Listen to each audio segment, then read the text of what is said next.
Okay, good evening. Welcome to the May 8th, 2025 Northampton School Committee meeting. I'm Jean Louise Shara, the chair of the school committee, and I'll be presiding this evening. This meeting is being held both remotely on Zoom pursuant to the modification of the state's open meeting law for the pandemic and in person here at the community room at JFK Middle School. This meeting and all participating will be audio and video recorded, and the meeting will come to order. Recording in progress. I'll ask Cassie to please call the roll when she's ready, when she's able. Present. I saw her on. Oh, you did? She's on Zoom. Present.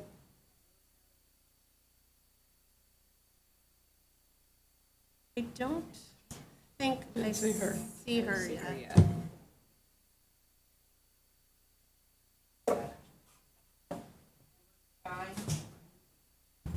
Likewise, I don't see. Present.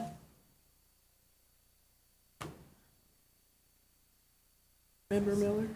You are school committee Zoom? Present. Present. Present. Member Gazy says she can't hear anything. Yeah, it says. Yeah, can't we're having an It's issue. JFK Middle School. Yes, I think. Yeah, but, It should be school committees. Oh, is it school? yeah. Okay, and when I do that,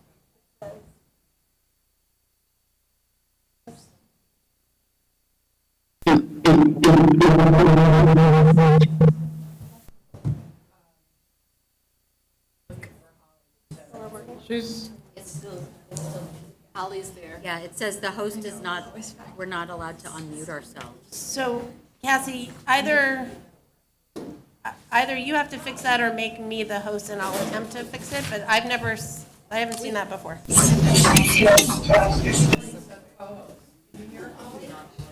No, the problem is that sock it to me. And I'll try and figure it out. For Rebecca, she said, wise.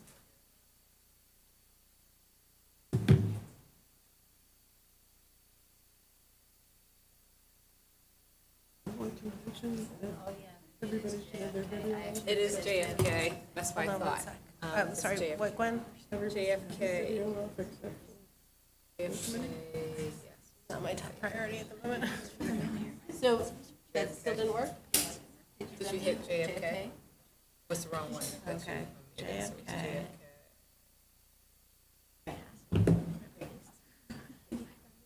But other people can unmute? I wasn't, now I'm still not able. But if requested, Mine says the host is not allowed to unmute. okay, so let's So do a you gotta go into test. go Wait, hold into on. your- If I ask you to unmute, you get a notice? Oh, Now I can. There's proof that it works. Okay. So, I'm sorry, Cassie, did you finish the roll call, is that right? Roll call? Sorry. It's okay, the roll call's done? Okay, and we have a quorum? Great, okay. And, Hello. hi, Member Gazy. Member Gazy is here. I just couldn't hear for a long time. Okay. So Member Gazy is participating in Zoom as of right now. He's the only member participating on Zoom. And I don't see the other two yet. Okay, back to the agenda. So,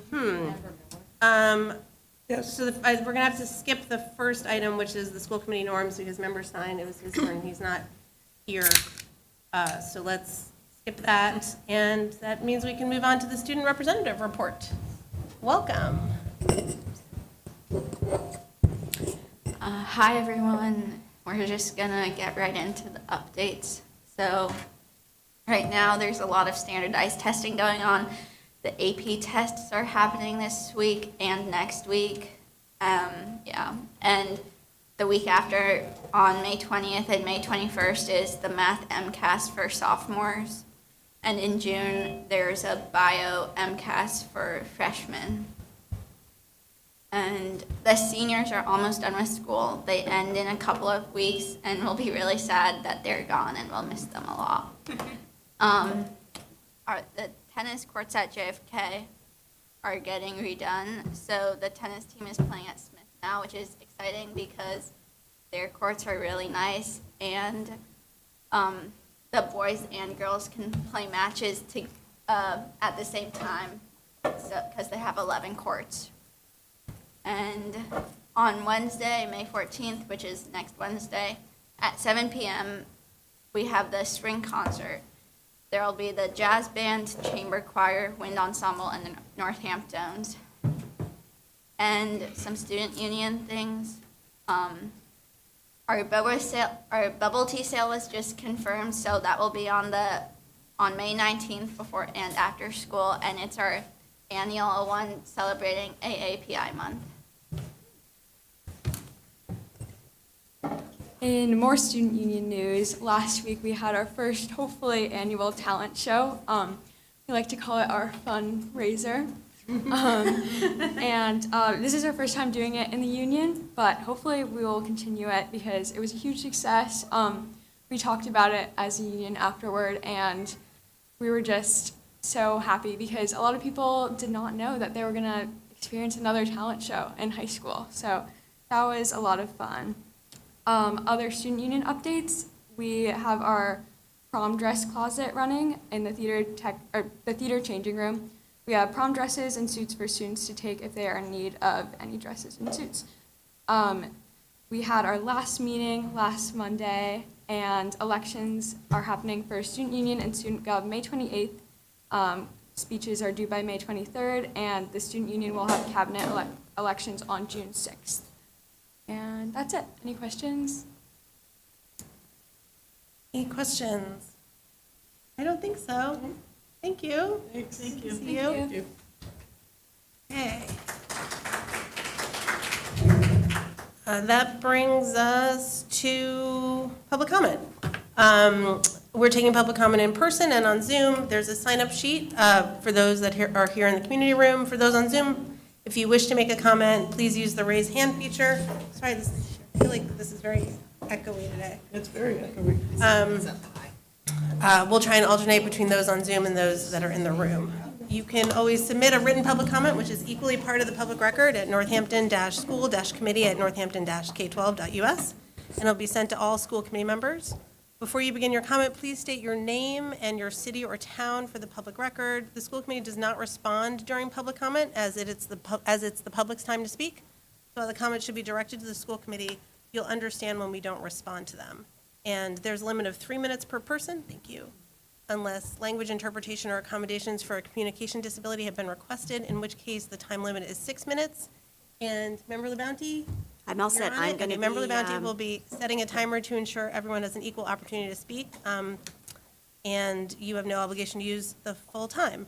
According to the rules of procedure, the school committee receives public comment for a maximum of 90 minutes, and we are beginning public comment at 6:40 with Sue Sullivan, supporting Michelle Eastman, I think is what it says. Is that right?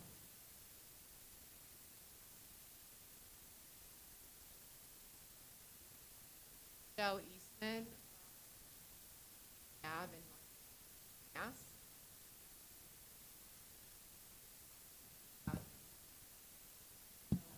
Hello. There it Is is. it on? Okay, I just have to get close. Okay.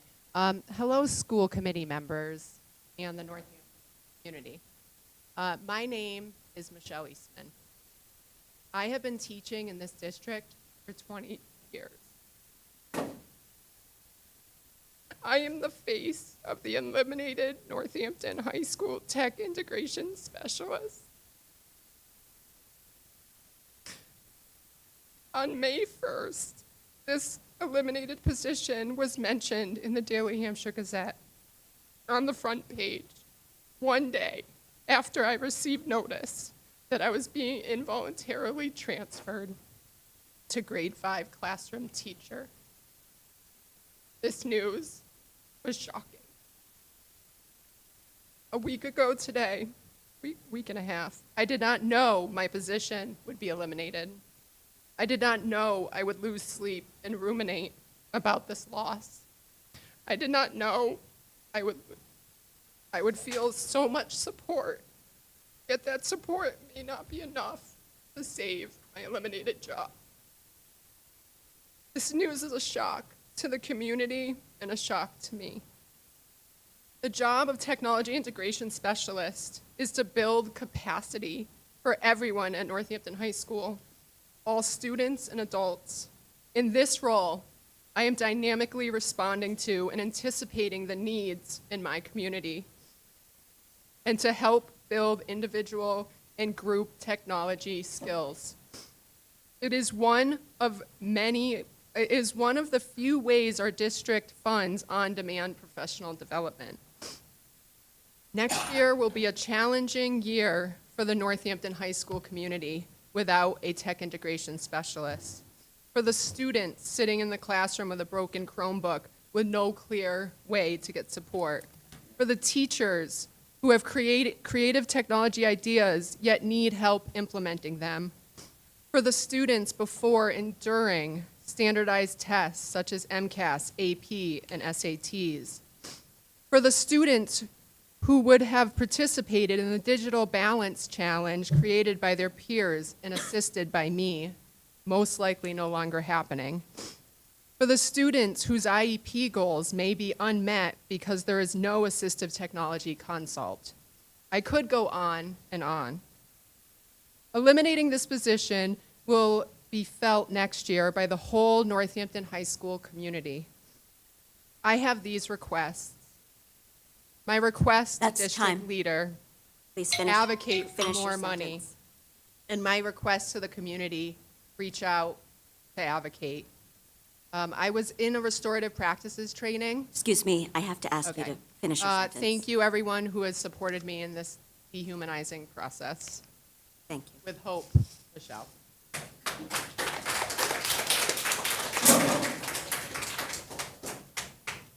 On Zoom is Yesenia, can't see the rest of your name.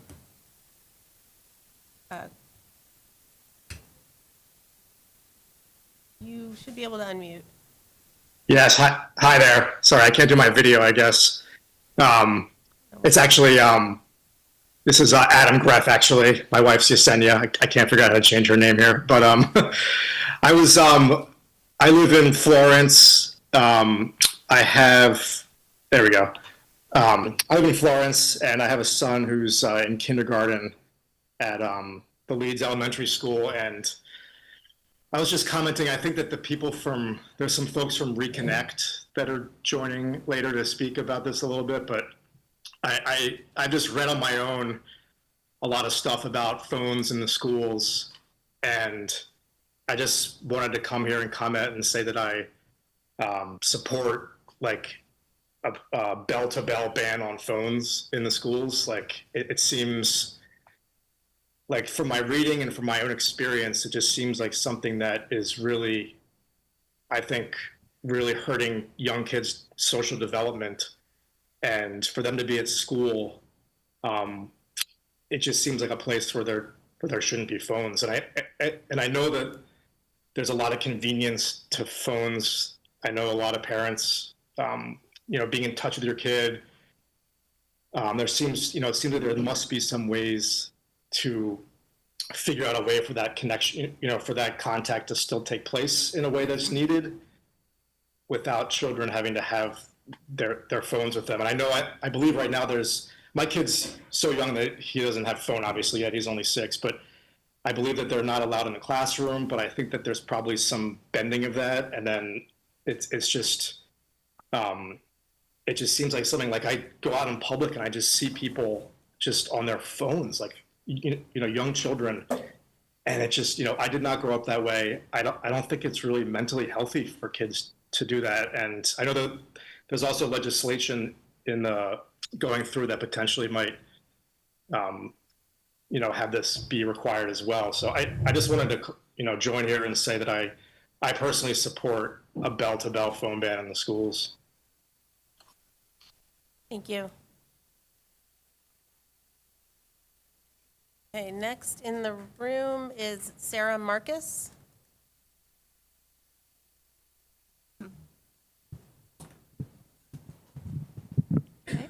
Hi, I'm Sarah. I live on 264 Riverside in Florence, and I'm speaking on the same topic as the previous person.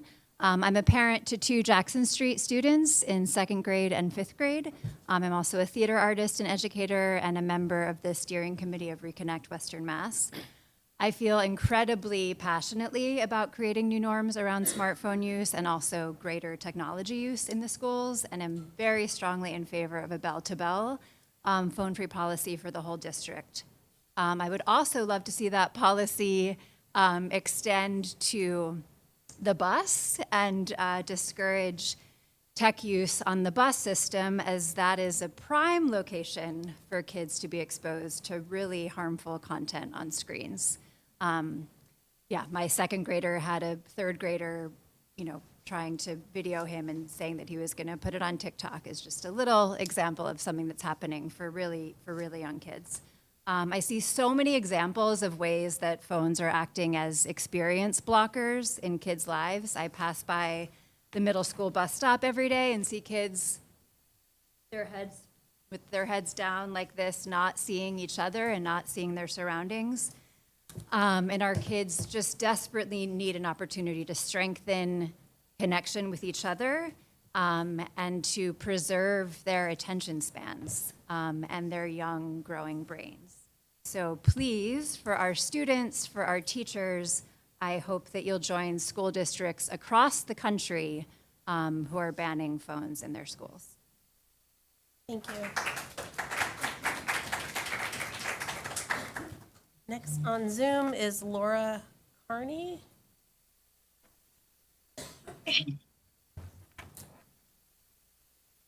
Hello there.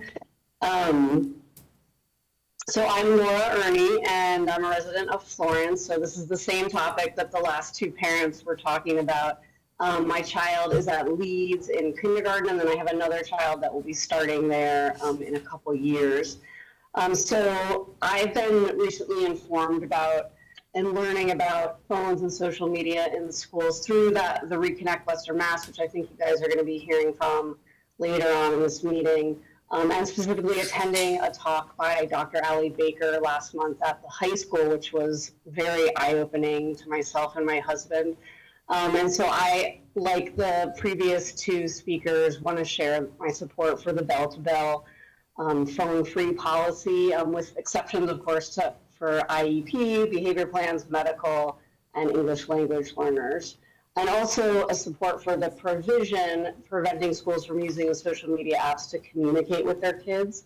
And I really feel passionately about this in that I remember being in school and I interacted with all my friends and other students and teachers all day, and there wasn't really much to distract you. And I really want that for my children, that they go to school to interact with other humans and not their phones. And I think, the bell-to-bell ban is really imperative, because otherwise, as soon as class is over, the kids are like jumping for their phones.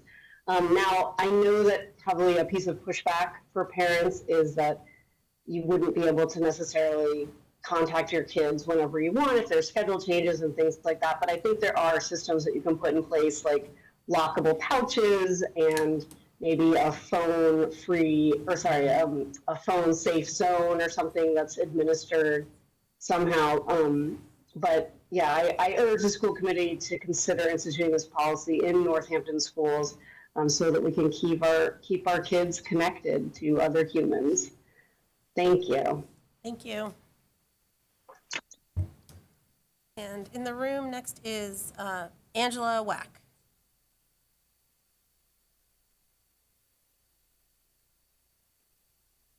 I live in Northampton on Paradise Road, 16 Paradise Road, and my name is Angela Wack. And I want to talk tonight about the budgeting and maybe some creative solutions that can help fill some gaps that we have been seeing lately. As we find ourselves amid another challenging budgeting season, I'm hoping that all of our residents in this dynamic, wonderful city that we live in, remember to engage with our elected officials in a positive manner And we find creative solutions to meet our agreed upon goals, even when funding is thin. Whether we're discussing potholes or schools online, on our phones, or in person, we have to keep in mind that all of our youth watch and model how we behave and interact with each other, especially when we disagree. We are their teachers. Whether we're in the classroom or we're out in the community, they learn from us and they model their behavior. So I wanted to commend Superintendent Bonner, because when she realized that there was a need to cut some budgets, she decided one of the things she was going to do was to cut the funding for the school gardens, which was a great program that NEF brought to the schools about a decade ago. And rather than lament about the loss of funding or just abandon the program altogether, she stated in the Gazette that she started looking for volunteers to sustain the garden, and she will apply for the NEF grant to sustain the program in the long term. It is this kind of outside of the box solving that is needed right now. Many of the issues that have been brought before the school committee this year, students that are below grade level, underserved IEPs, lack of choices at the high school, or declining enrollment, just to name a few of the very broad issues that have been brought before you guys this year, need multifaceted solutions from the entire community. They are not issues that just one body can solve alone. Cooperation and coordination amongst the school committee, superintendent, city council, the mayor, school councils, both the school districts that are in Northampton, CPAC, the PTO, student organizations, businesses, nonprofits, and all the other community members are needed to be able to solve the complex issues that we are facing. I have been a teacher, an elected representative, a volunteer, a parent, and a resident in both Florida and Massachusetts, and I have never been a part of a school or a district where more funding wasn't needed. Constantly begging the city for more funding is not the only way to solve many of these challenging issues our schools face.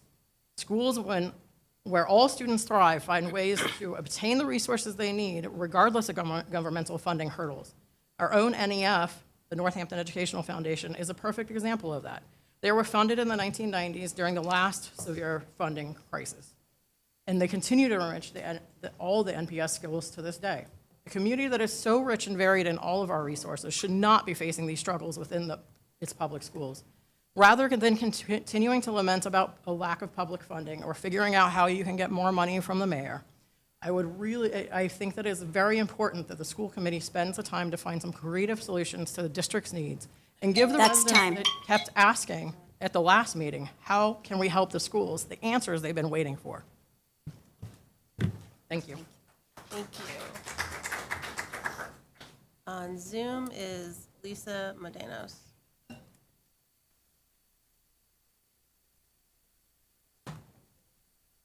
Thank you, Lisa Modinos, Florence.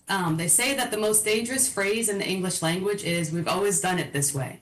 Such a phrase and mindset stifles innovation, prevents evolution, and hinders progress. The current system in Northampton reproduces an outdated and dangerous structure that does not allow for our elected officials to truly, democratically engage the needs of our children related to the school budget. Opting in would provide the opportunity for democratically elected officials to do democratic things. In last month's city council meeting, I watched, astounded by the language of the usual city councilors who refuse to even consider challenging the status quo. They're so comfortable with the status quo and the low bar set by it that they would prefer to crawl underneath it for their own comfort than to stand up and challenge it, make a change, and leave a legacy of courage and advocacy for the children of Northampton, for democracy. In that meeting, those same councilors cared more about the mayor's feelings than they did democracy and children. I don't care about the mayor's feelings, and you shouldn't either. It's not about the mayor, this one, previous ones, or future ones. It's about systems of democracy, equity, and advocacy for our children, all of our children, especially our most vulnerable. Remember, school committee members, that your primary responsibility, according to your code of ethics, is to the children of Northampton, and the power you hold is over the resources afforded our children through public education. Please be courageous, challenge the status quo, stand up, leave a legacy for yourselves. Don't just reproduce things because this is how we've always done it. At a time when equity and public education are being attacked on the national level, we should do absolutely everything we possibly can to fight for both on the local level. Please vote to urge the City Council to opt in, continue to support the strong budget, and defend public education. Thank you. Thank you. Next in the room is Eli Chastek? Hi, my name is Eli Chastik. I live on Grove Street in Northampton, and I came to speak in favor of a bell-to-bell phone ban. Gwen, you might remember me. I was talking your ear off about this years ago. So I have been teaching since 2007, and I taught the last 7 years at Northampton High School. And I think the best example I can give is when I started teaching, the biggest problem I had is that when I would begin class, it was loud and it was chaos. And my job was to get everyone to chill out and relax and focus. 2020s, the problem I have is that I stand in front of 28 students and nobody's speaking. Everyone's on their phone. And it's, the first thing that I say to them is, hi, good morning, I need your phones, bring your phones up to the caddy. Phones have fundamentally rewired the brains of our children. And for years, I've been begging people at the top to do something about this. I found that over the last few years, my joy in teaching and the connection that I had with the students, which was really what made teaching joyful, really started to suffer. And I found that using my professional work life to police phones really degrading. And so I quit my job. I'm not a teacher anymore. I left teaching, and I'm starting over again from nothing. Started an entry-level job because I realized that teaching was unsustainable, and I was deeply unhappy. And so if anyone has ever brought up the concern that, like, hey, if you don't do something about this, your good teachers are going to leave, like, use me as Exhibit A. I hope that my former students would speak on my behalf, that I was a good teacher. I really cared about my job. I'm not a martyr. It's not fair to ask teachers to control cell phones in the classroom. That in itself is not what I came here to say. I wanted to say the thing out loud publicly that needs to be said out loud publicly, which is that the harm that cell phones do to students is not randomly distributed. Take a guess. If you have a student who is an A student and another student who's struggling to pass, and they both walk into school with a phone, what student do you think is going to spend more of their day on the cell phone? Can anyone predict how that experiment is going to play out? And I taught classes with a lot of really high-flying students who were getting A's, and I taught remedial math classes. And in the remedial math classes, the phones were like 10 times the problem. We are delivering most of the harm disproportionately to the students that already struggle the most. And to me, that is a moral emergency. And I thought, why would I even come back here? Because it's not my problem anymore. But it is my problem, and it's all of our problem, because these kids are going to soon be the adults that we're sharing the world with, and they are not having the chance to grow up in the world that we grew up in. Thank you very much.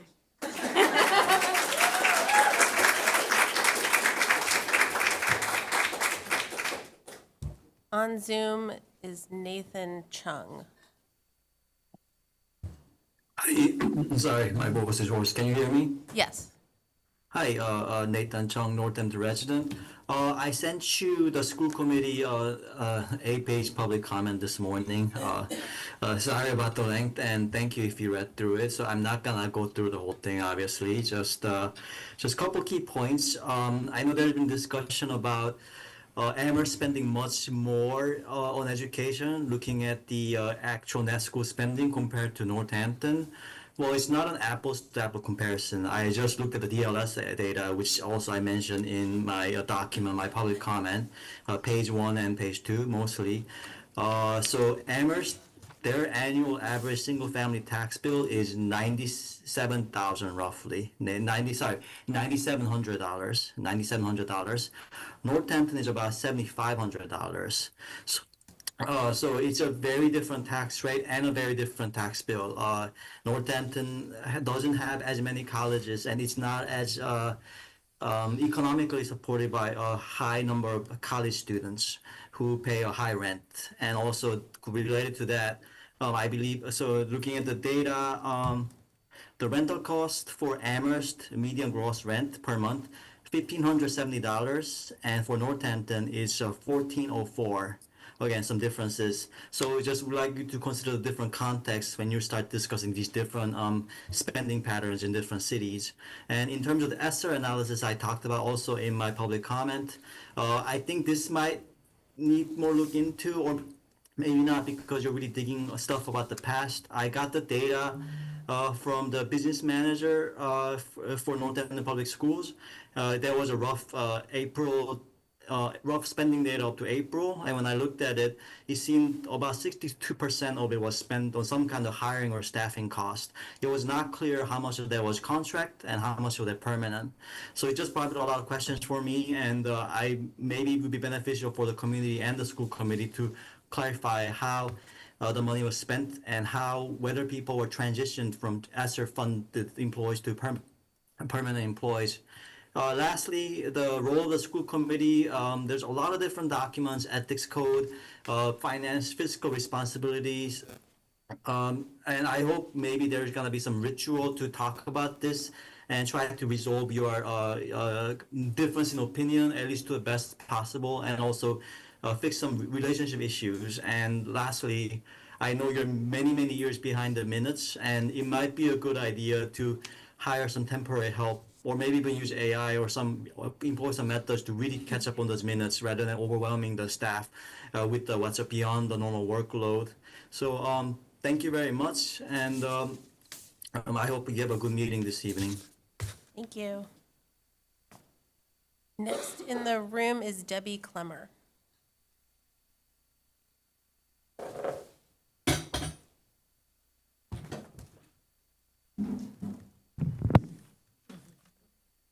A little taller than me.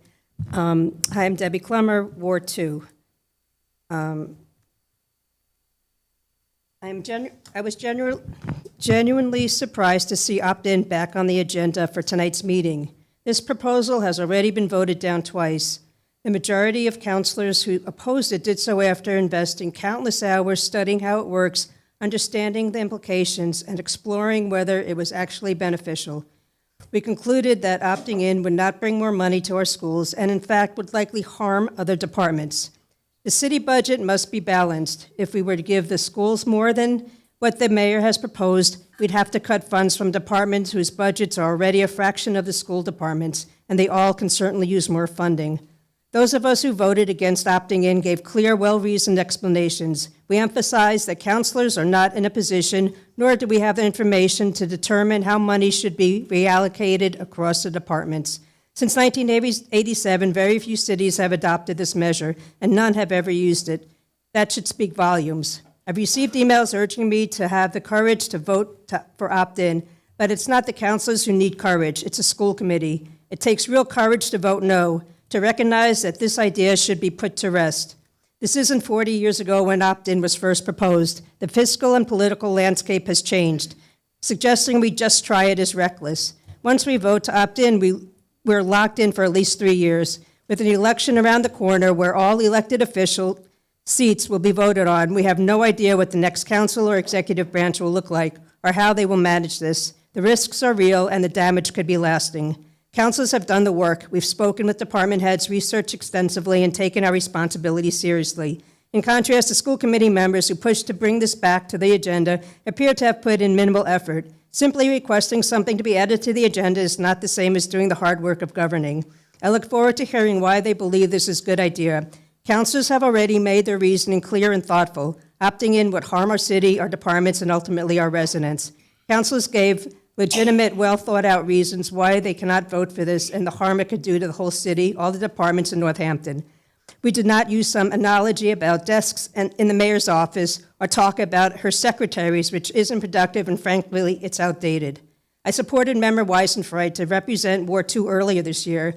I did so based on her promise to be fair, independent, and to do her research, and to consider all sides. But on Monday, she seemed surprised when Member Stein brought this issue up and that he needed another member to put it on the agenda.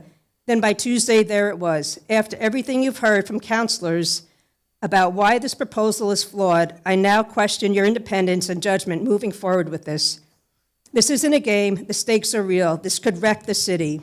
I urge you to take your responsibilities seriously, and I ask every school committee member to have the courage to tonight to vote no on sending this to City Council again.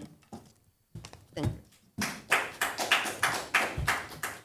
You. Next on Zoom is Madison McKenzie.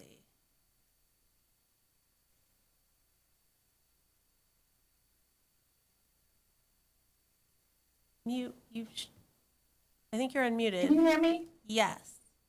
Okay, I was just trying to turn my video on. Give me 1 second. Okay, oh, there you go. Hi. Hey. Hi, my name is Madison McKenzie. I live in Chicopee, but I am a teacher at JFK Middle School. I currently teach the behavior program at JFK Middle School, so the alternative learning program. I've been in that position for 2 years and at JFK for 3 years. And I absolutely love all the students and staff I work with. I think JFK is an amazing place to work. It's an amazing place to be, and I really enjoy it. With that being said, I resigned from my position at the end of this year. And the majority reason of me resigning is cost of living. I got my master's degree, and most teachers have their master's degree. I came from a background where I couldn't afford to really pay for that without student loans. And so one of my current paychecks covers a student loan payment. So I have to live off of one paycheck every month. And I think that is the reality for a lot of people that I work with as far as like being able to live off of our paychecks. And I say all this to say it's not just me, it's not just teachers, it's paras, it's custodial staff. And so when the school committee is thinking about contracts, as Northampton is coming up on a contract, and you guys are currently working on that, I would really like you to consider all the teachers and staff that often are working 2 to 3 jobs to be able to continue teaching and working with teachers. And I often think of my own paras who work 2 to 3 jobs and still come in and work with students with behaviors all day, and then go work a job at night. And so I urge you to think about cost of living. I urge you to think about how many teachers and paras often leave because they can't afford to stay in this district. And I think I would be a perfect example of that. And I will say JFK has a phone policy and it's amazing. And I think the rest of the district should also have a phone policy. And that's all I wanted to say tonight, and I appreciate your time. Thank you. In the room, Paula Regano.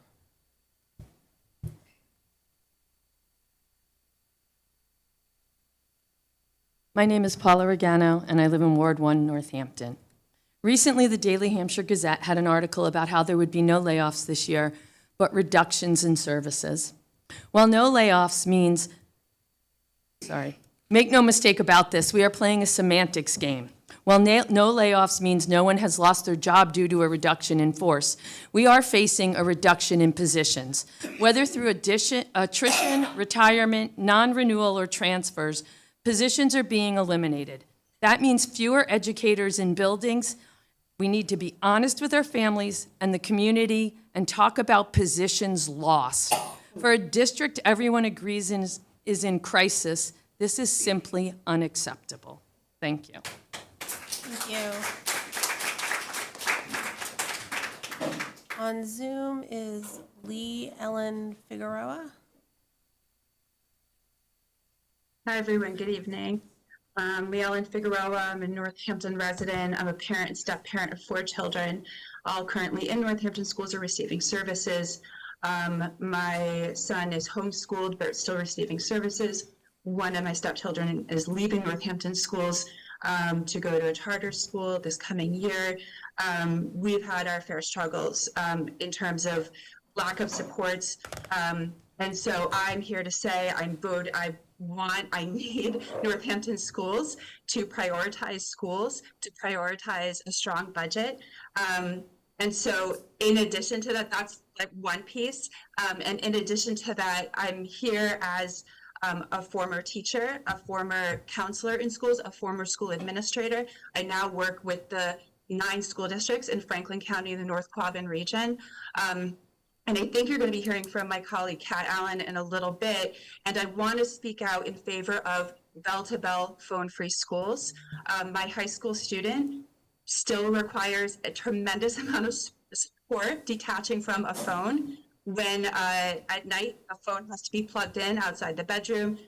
During the day, it gets handed off to her parent who's a teacher at the high school, because it is so difficult, I have seen, for teachers to enforce the phone policy, that it's not possible for my child to detach from her phone throughout the school day, even with the policies in place of phones off and away. It's just not happening. So we as a family had to put more restrictions in place because of the harm that was happening to her emotional health. And I want to say, as a former school administrator and someone who works with schools now, the amount of toxic engagement, the amount of emotional stress, the amount of school behavior issues that have come through a cell phone is really flabbergasting. If you have not been in that position before, it's hard to explain as an administrator how many times I called parents and had to say, your child did this, your child did that, and they'd be like, never my child. And I'd be like, but I have the screenshot to show you. And so I think that this puts an undue burden. Our schools are already taxed enough. There's so much that we are continually asking of folks in schools to do. And as you heard from Eli and from the person who just spoke previously, people are leaving jobs because it's not sustainable. And this is one way that we could shift the bar. And the last piece I'll say about this is it's critically important to partner with students on any phone-free initiative, just like the disability justice movement, which says nothing about us without us. When people have something done to them, it is really difficult to have buy-in. And so students are able to be a part of the solution. And if this is a thing that moves forward in Northampton High School, I urge folks in those positions of power to partner with students and to include them in conversations. Thank you. Thank you. Next in the room, Taskin, I think.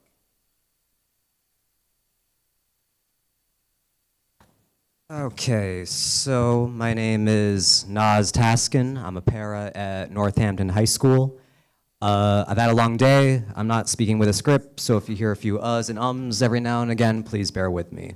So last weekend, something kind of interesting happened to me. I was having lunch with my dad, and he said, "Congrats, son, I heard you figured out the budget issue and your job is safe and all the jobs are safe." And I looked at him like, wait a minute, what are you talking about? Where'd you hear that? That's not true. And he says, "Yeah, I read in the paper that there's gonna be no layoffs." And that's when I had to explain to him that that's not quite true. No, there's no layoffs because people are getting involuntarily transferred, because people are retiring and the positions that they once filled are being removed.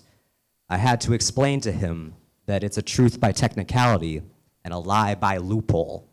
So, if my dad's a pretty smart guy, he's not easily duped, I won't call him a sucker or anything like that, but if he was misled by those words in the Gazette, how many other people were led astray? How many other people were led under a false assumption? When you hear the words, no layoffs, you think that the same bodies are gonna stay in the room, right? But that's not the case. The pro-defund camp always talks about civility and respect and good communication. What's civil about this? What's respectful about this? How is this good communication? It's a pure falsehood. I don't know what else to say. If you were worried about civility, if you're worried about respect, don't roll with the pigs and be surprised when you get mud on you. Thank you.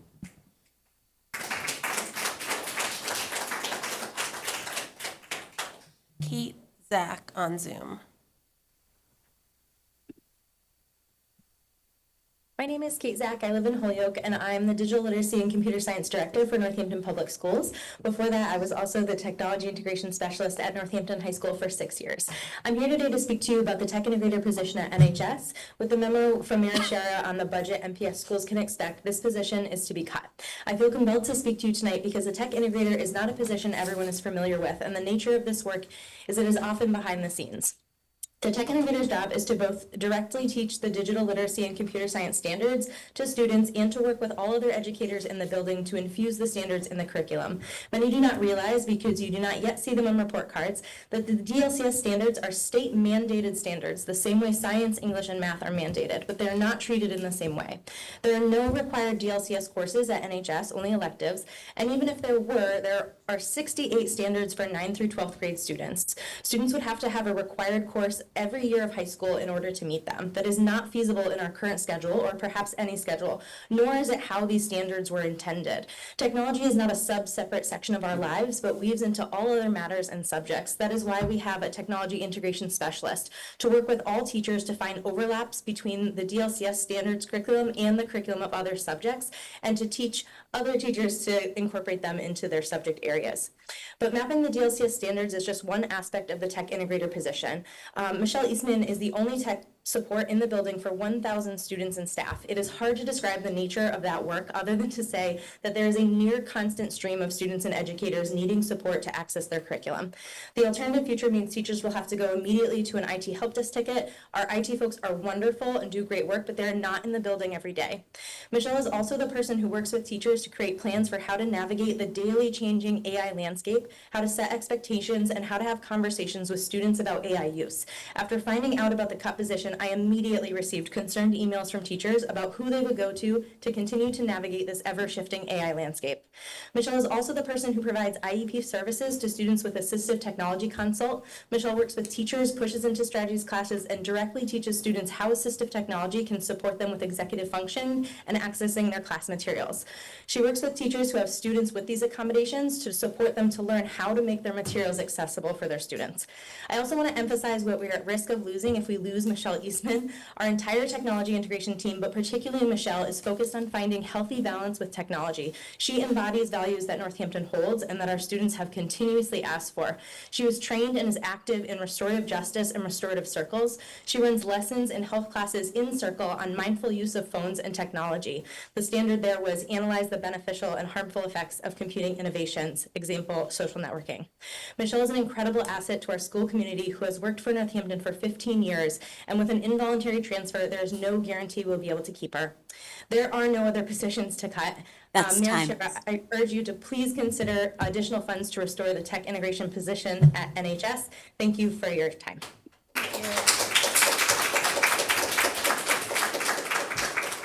Andrea Agito in the room.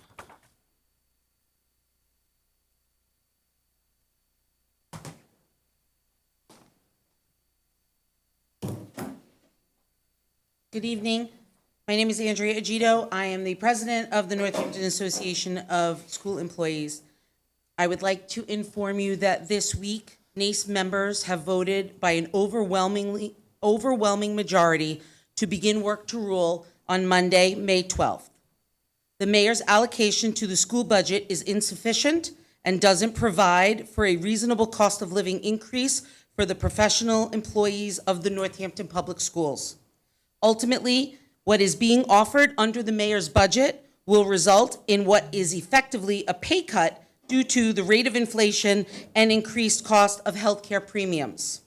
Last June, the 96% of the members of the 4 units of Northampton Association of School Employees polled voted no confidence in the superintendent to manage and advocate for the Northampton Public Schools. The Northampton Public Schools remain in crisis, and we stand with all students and employees whose needs are not being met. The reported reduction in services in the Northampton Public Schools will adversely impact students, their families, and the employees who will be tasked with meeting higher needs with fewer staff and limited supplies. The employees of the Northampton Public Schools stand together in a united action in which they will only perform the professional responsibilities that are required by their collective bargaining agreement, arriving and leaving their prospective buildings at their contractual work time. As our staff routinely do so much more than they are required to do or are paid for, this will regretfully result in a greater loss to our schools. For this Staff Appreciation Week, we ask that the mayor allocate enough money for a respectful wage increase and to fully fund our public schools. Thank you.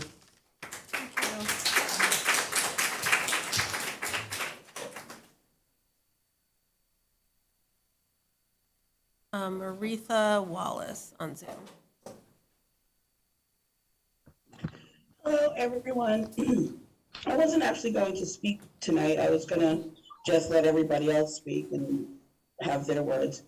But I was really just moved by how we can attack people, and while they can't speak because they're on the board, I just want to say, I don't know if the person previous who called out a sitting school board member because they did not speak or vote in a way that they wanted them to is something that I find not okay. And I'm not saying that this person and that can't defend themselves, but I'm saying as a person who is an advocate for all, that that wasn't okay.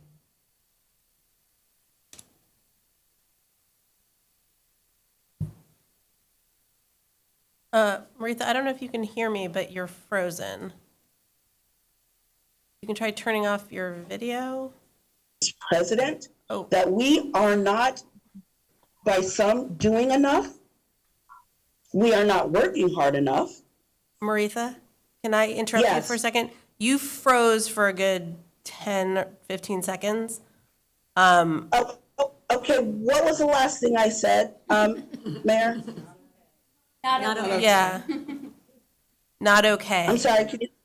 That it's No, not okay. okay. Can I recommend, if you turn off your video, that might help the freezing? Yeah, it's pouring where I am right now. Okay. All right, so what I wanted to say was what happened in that is not okay. I have been told that I am divisive for speaking my mind. And from what I understand is that we can still speak as long as we are not being mean or insulting to people. What we are fighting against are ideas, and maybe we can find different ideas. And I would ask, as a person who works in this school system, that while we have looked, let's look again. Because sometimes it may take the third or fourth look. Because that is what, as teachers, we teach our students. You may not get it the first time, the second, or the third, or the fourth time. It may come to you that fifth time that you are working on the same type of problem. And we encourage that. So I would encourage this school committee to continue looking at the budget and not cut it off, as some have suggested, that we continue working this process, because that's how we are fair and equitable to all, whether you are on IEP, a Brown student, anybody. We need to feel safe. We need to have people who work with us, who will sit down with us, even if they don't like what we're saying.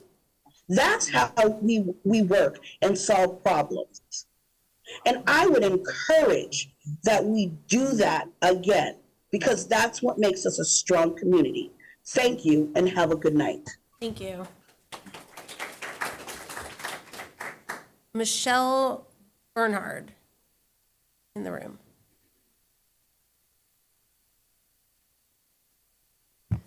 Hello, I'm Michelle Bernhard, and I live in Ward 2.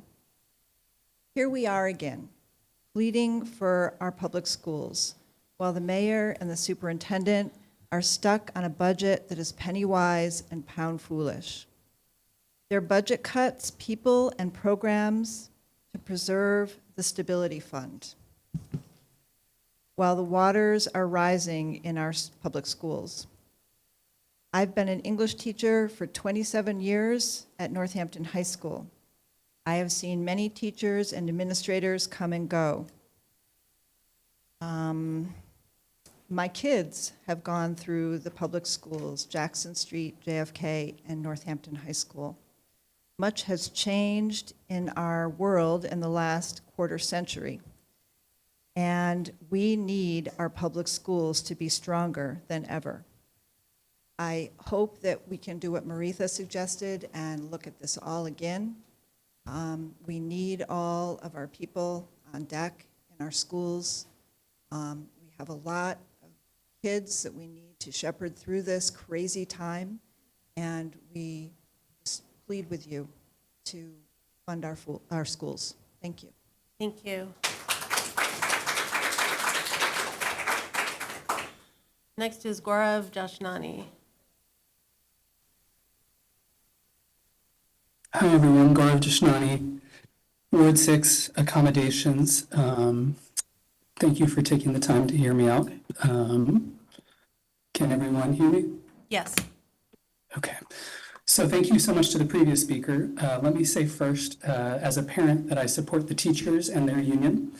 We need to stop underpaying and mistreating the mostly female workforce that makes our schools run. As a previous speaker said, they should not have to be martyrs. That's something that the city has forced upon them, and it is disgraceful. I'm here with you to plead with you to take action. First, take action on the budget. That might seem confusing. As the school committee, you might feel like you voted for the strong budget, or most of you, and your job is done. It's not if you want the mayor to even hint at respecting democratic decision-making and the will of the people of Northampton and of the school committee. Please, please, please, school committee members, come to city council, advocate for the budget you supported, advocate for the mayor to not make the crisis in our schools even worse under the false pretenses of necessity. Budget cuts are not necessary when we have a mayoral administration that repeatedly and systematically underestimates revenue, wastes millions of dollars on a resilience hub we don't need, and ignores constituents' wishes day after day. Our children deserve better than the whims of a mayor who doesn't care about them. Second, as you know, we were on the front page of the Boston Globe last month because school district employees admitted on a hot mic recording that we violate numerous IEPs every day, breaking the law and undermining the learning and well-being of disabled students. What have you done about this since? Nothing. Zero. What have you done? Why was the school committee special meeting on special ed canceled? Please reschedule it. Deal with this problem. Our superintendent is not. Matt Holloway is not. Please do something. Hundreds of our children are having their right to an education violated every day. Number 3, in that same transcript, a school employee said the district would go to war with me. That's a quote. The very next school day, as you know, my child's paraeducator was removed. We were never told that this even happened, and we were never given a reason for it. This clearly appears to be retaliation. I was just contacted by a Northampton school investigator over a month and a half later. She is the Title IX person. That means she's been trained on sexual harassment. Does she have any experience investigating disability issues? Does she have any training on it? Does she understand disability rights? It's not in her title, it's not in her purview, and since I asked, it's been radio silence. Worst of all, she is the superintendent's supervisee investigating whether her immediate colleagues, who she has day-to-day relationships with, committed retaliation and various other violations of the law. It is not possible to conduct a fair and impartial investigation when the problem is district administrators and the overall practices of the district itself. As I have asked many times before, please initiate an outside investigation. DESI will do it, the Mass Attorney General's office might do it, but do something instead of the sham that is currently being conducted. Finally, fourth, a subcommittee of you all met a few days ago to evaluate the superintendent's work. It turned out to be 45 minutes of scheduling. 96% of the educators in the district voted that they have no confidence in her. She has ignored the school committee's will repeatedly. She has destroyed the morale of our teachers and paras, together with the mayor. She is running our district into the ground, and she cut your mid-year allocation in half. Anecdotally, I would say that 97 or 98% of parents have no confidence in her. My understanding is you have until June 29th to decide not to renew her contract. It seemed bizarre on Monday that she pushed her own evaluation back to after June 30th because she wasn't prepared, and your subcommittee agreed. Don't fall for it. Make your decision by June 29th. 2 years has been more than enough to see that, guided by the mayor, our superintendent is not the leader we need, want, or deserve for our school district. We deserve better for our teachers, for our students, and for our families. Thank you for your time. Thank you. Is there anyone else in the room?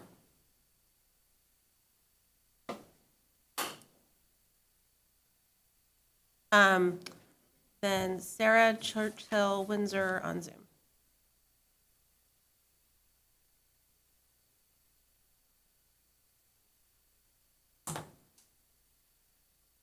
Sarah? You're unmuted.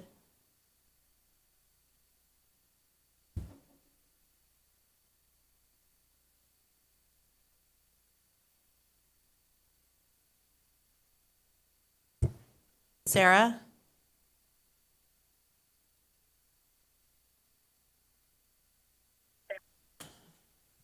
Can you hear me? Oh, yes, now we can.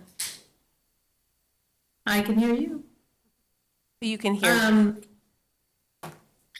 So I would love to start my video, but this is what happens when I start my video. So honestly, I prefer my sign because it actually works a bit in my favor.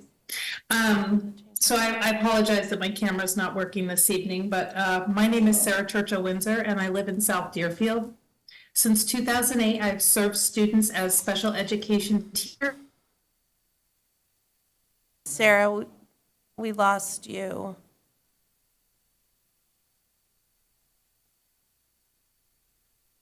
Sarah, if you can hear me, we cannot hear you. Ew. Sarah? I can hear you. Oh, okay. We can now hear you, but you dropped completely off. Oh, okay. Would you mind if I started over? No, go ahead. And I'm just going to ask my 7-year-old to be quiet for a minute while I speak. Okay. So I apologize. So as I was saying, I've worked at JFK Middle School since 2008, and I'm the NACE Professional Rights and Responsibilities Chair since 2011. I want to start off by saying Happy Teacher Appreciation Week to the hardworking educators in Northampton. I come to you tonight not just as an educator, but as a person who believes deeply in transparency, in community, and in honoring the work we all do for our students. Recently, a colleague of mine, a dedicated, hardworking person, came to me in tears. She had just been told that she was being non-renewed for next year. Her position is not being refilled. She and the position are simply gone. We hugged. We talked about recent travels. We tried to make light. We ate baklava together. But the truth is, this feels like a loss, and no matter how it's worded in the paper, it is a cut. The committee has said there would be no cuts, but when a position disappears and the work that a person did is redistributed, delayed, or dropped altogether, students feel it. Families feel it, staff feels it. Whether you call it a restructuring or a non-renewal, the result is the same. Something valuable has been taken away. Please don't mistake silence for acceptance.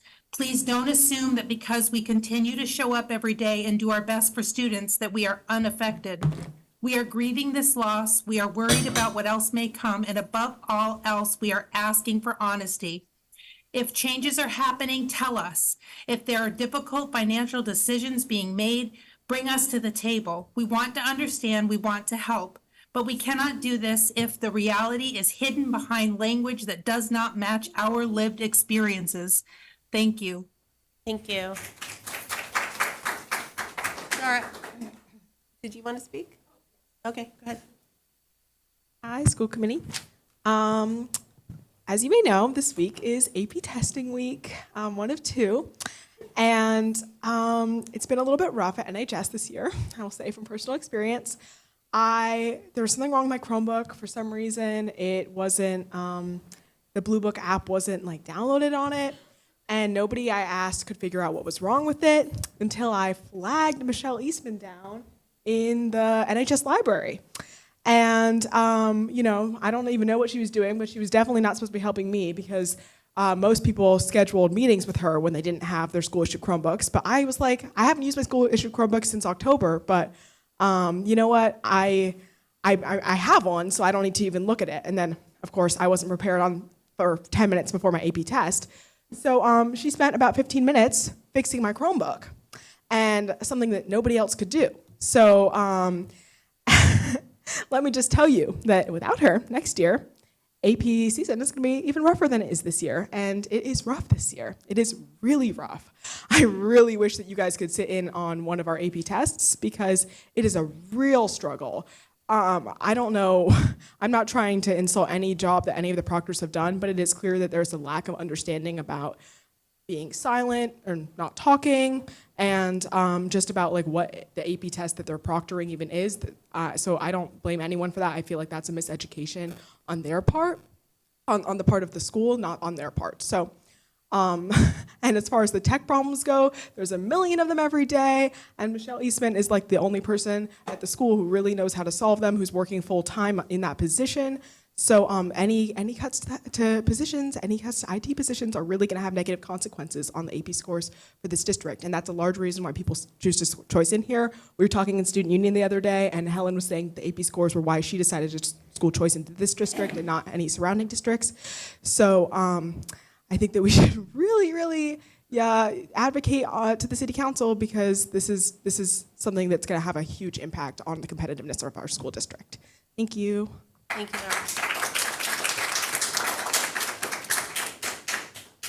Matt Zaborski on Zoom.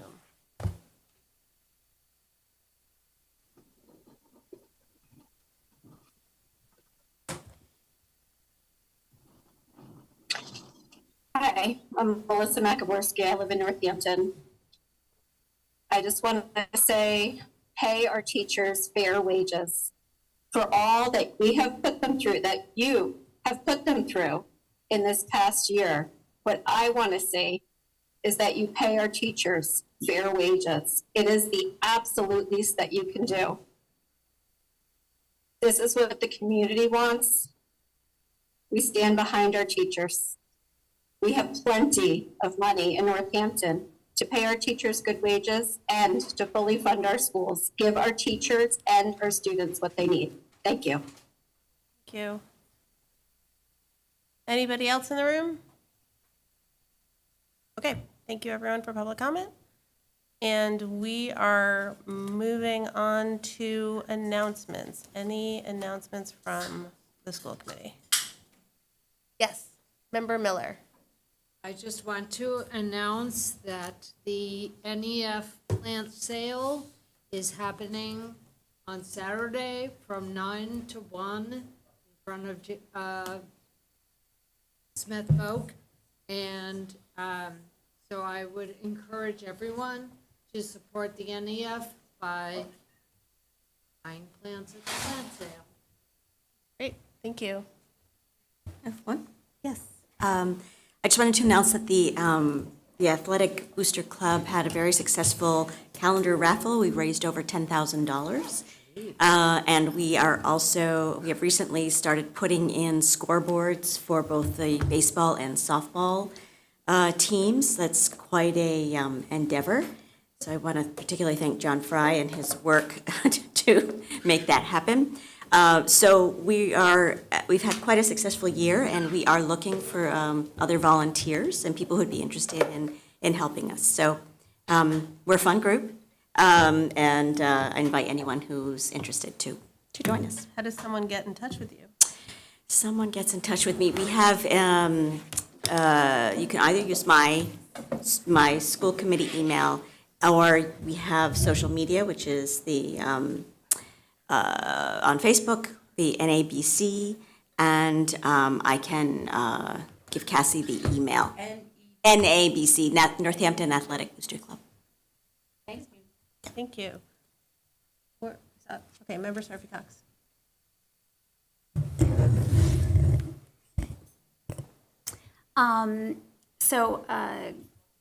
I wanted to announce that I am running for school committee next year, and I will be running at large, so anybody in the whole city can sign my papers. I also, I really wanted to thank all of the teachers and administrators and Dr. Bonner for the tour, the amazing tours of our schools that happened, what was that, 2 weeks ago? And thank you to especially the, especially to the teachers, of course, but thank you also to the city council members who attended those tours. I was both just so in awe of the amazing things that I saw in the schools, And also, there were moments where I saw the challenges that, that we've been hearing about. So I just want to thank everyone for putting that together and hosting us in the schools. And then, we heard some tonight about kind of tone and that sort of thing. And I just want to say that I had a coffee meeting with somebody that I disagree with on some of these issues.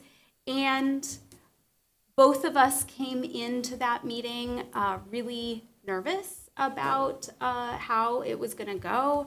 The person I was meeting with said, I wasn't even sure, would there be yelling and screaming and tables overturned? Clearly they had not met me before. That's not how I roll. But ultimately it ended in a really positive way. And that was so heartening for me because I think so often we forget the basic humanity in each other as we are having these conversations, and that ultimately there are far greater powers at work that are constraining our choices and giving us false choices. So that we fight with each other rather than the real big bad, as it were. So that was just a really edifying experience for me, and so I wanted to lift that up and also thank the person. Thank you. Yes, Member Eisenberg. So you have reminded me that I'd like to announce that I am running for Ward 2 School Committee. And I'm already having a very good time with it and doing, I'm a big believer in doing new things, especially as you get older, it's very important to do things you've never done before. So this is one of them for me, and thank you all. Any other hands? I didn't see it in the newspaper, so I hope that it isn't something that's being repeated by me, but we heard from Jeremy Whalen that he let us know that the Transcript, the weekly video news magazine produced by our amazing students at Northampton High School, received multiple student production awards from the National Academy of Television Arts and Sciences, Boston/New England chapter. This is one of the most prestigious media awards available to our students, and we wanted to share and celebrate their efforts and achievements. And he did list all of the efforts and achievements, and it's an extensive list. I hope that this can be picked up by other forms of media than just ours, because I don't know how many people will be watching us. But I just, my experience in being interviewed on the Transcript and also knowing what effect it can have for the students and how it brings people together in a very positive and productive way. I want to say thank you, Jeremy Whalen, and all the students who do this. Okay. We are moving on to recommended actions. I'll list all the items, and then if there are any removals, please let me know, because there's no deliberation. First, April 10th, 2025, school committee meeting minutes. April 10th, 2025, student advisory committee meeting minutes. March 24th, 2022 meeting minutes. May 27th, 21 meeting minutes, and the February 25th, 2021 meeting minutes. Is there any removals? Is there a motion on the minutes under recommended actions? I move to approve the recommended actions and the minutes. I'll second. Motion's made by Member Agnes, seconded by Member Davis. Second. Thirded I by got Member there. Miller. I won already. Fourth. We are all here, Too yes? quiet. No, we're not. I'm sorry, member. Roll call, please. Oh, Oh, there's no discussion. Is there a removal? Not a removal, a question that is not related to the motion. So I'm fine to vote first, yes. Okay. Member Gacy? Here. Yes. Member Weisenfreund? Yes. Member Seraphy Cox? Yes. Member Stein? No.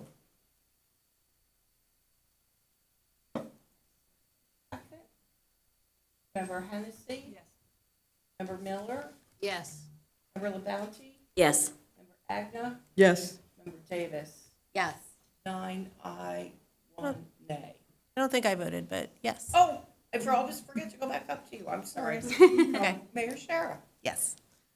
Okay, those passed. Moving on to the next set of recommended actions. Can I, Yes, sorry, I'm can I ask my sorry. question? Absolutely. It was just, I'm, especially because a member of the public brought up the backlog, I'm just curious how you would categorize you're going. You're rocking. I know you are. Cassie, it's just one more year remaining. Go ahead and share. Yes, we're all the way done for school committee minutes, all the way back till 2021. 2023. Including an audit against the agendas that were posted on the city website, verifying that we have, in fact, minutes. And so now that only leaves us 18, 19, and 20 to go, which Or not that many. it's real good. Yeah, that's great. Okay. And all the executive session minutes are done, and all the superintendent search. That's where we are. Thank you, Cassie. And I mean, You can say that word. I want to give you your flowers. What word? Thank you. Negotiating committee. Oh, I wasn't even thinking about that, but yes, negotiating committee. That's That's a summer project. That's a summer project. There you go. But I just want to give you your flowers. Like, you have done amazing work. Thanks. And Michelle Cleaning up has after. helped too. Just to acknowledge that there's been some other assistance. Absolutely. Yeah, Absolutely. other folks have definitely. Huge help. Thank you. Thank you for that. So next up, other recommended actions. So one's a field trip to Italy and Greece with Jamie Lawrence. And field trip, Northampton High School, that was the Northampton High School field trip. There's also a Northampton High School overnight bike trip and camping trip with Brant Jones. And a Northampton High School trip to the Museum of Modern Art with Henry Frechette. And the last item is an MOA for a special education teacher at JFK. So those are the 4 items. Any removals? Okay, seeing none, is there a motion? I'll make a motion to approve the second set of recommended actions. I'll second. Motion's made by member Seraphy Cox, seconded by member LaBounty, and roll call, please, when you're ready. Member Weisenfreund? Yes. Member Seraphy Cox? Yes. Member Stein? Yes. Member Hennessy? Member Miller? Yes. Member LaBounty? Yes. Member Agna? Yes. Member Davis? Yes.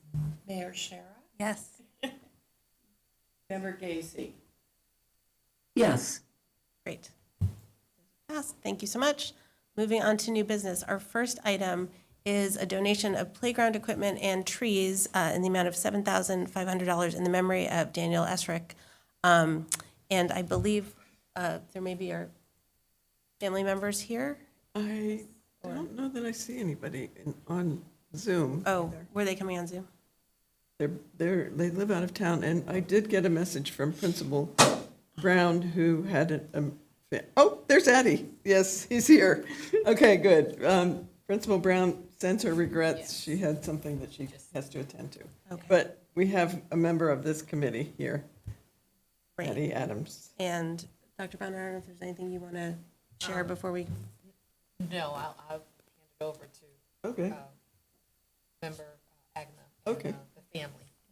Well, it's, I have some interest in this because the student his memory is being honored was a student from kindergarten all the way through 5th grade when I was principal. And he passed away, and the family felt that Jackson Street Playground was especially important to him. And that's what he they want him to be honored, and his colleagues, his best friends, Addie and Elliot, came to me to talk about that, and I'm going to turn it over to Addie, who can explain it. Welcome, Addie. Hi, can you hear me okay? Yes, we can. Great. Yeah, so this proposed donation is to build a Gaga pit and to plant trees at Jackson Street School in memory of our friend Daniel Lesrick, who died last fall. So yeah, along with my friends Elliot Weiss, who Gwen mentioned, and Jonah Hahn, and Daniel's parents, Ann and Steve Ezrick, we've been able to fundraise enough to buy the Gaga pit, 2 trees, and likely have some money left over to give to the school. And like Gwen mentioned, so Dan, Elliot, and I all met at Jackson Street in kindergarten and 1st grade, and have remained like closest friends since then. And for context, I'll be 30 on Monday, so it's hard to believe it's been 25 years. But some of my favorite memories are playing soccer with them at recess and playing monkey tag on the old wooden structure at Jackson Street. And Dan grew up right next door to the school. So after school, we'd climb the fence to his house or climb the fence back to play in the playground. And now his parents still live there, and they go on walks, and then they take their granddaughter over to play on the playground. So between all that, just Jackson Street's played a really important role in Dan's life and given a lot to him and his family and friends. So fundraising to give something back to the school in his memory just seemed like the perfect fit. When we started to brainstorm the idea of a Gaga pit and trees kept coming up, it was in conversations with my dad, who used to be a full-time kindergarten and then ELL teacher at Jackson Street, and now subs there almost most days of the week, I think. And talking to Glenn and to Lauren, they all agreed that it would be it'd just be a great addition to the school. And it sounds like there actually already is one at Bridge Street School and Ryan Road. And from what my dad told me, the kids really love it, love those there. So I think it would be great to add to Jackson Street as well. And along with that, we think some shade trees alongside it would be a nice addition and also be meaningful to Dan and his family. Before he died, Dan was early in his career as a lawyer, and he was planning to work in environmental law. And he and his family all really share a love and appreciation for nature. So yeah, if this proposal is approved, we hope that the Gaga pit and the trees can contribute to the kids at Jackson Street now and in future generations getting similarly fulfilling experiences. And yeah, if they can build lifelong friendships like we have, I consider them very lucky. So thank you. Thank you so much, Addie. Thank you, Addie. I'd like to make a motion to accept this donation. I'll second it. Motion's made by member Agna, seconded by member Miller. Any discussion? I just want to say that, I'm sorry, did I interrupt you? Yes. So I just want to support this, and my son was a very close friend of Dan's, and I told him about this, and he said, oh yes, I already donated to it. My son's Ben Christopher. Mm-hmm.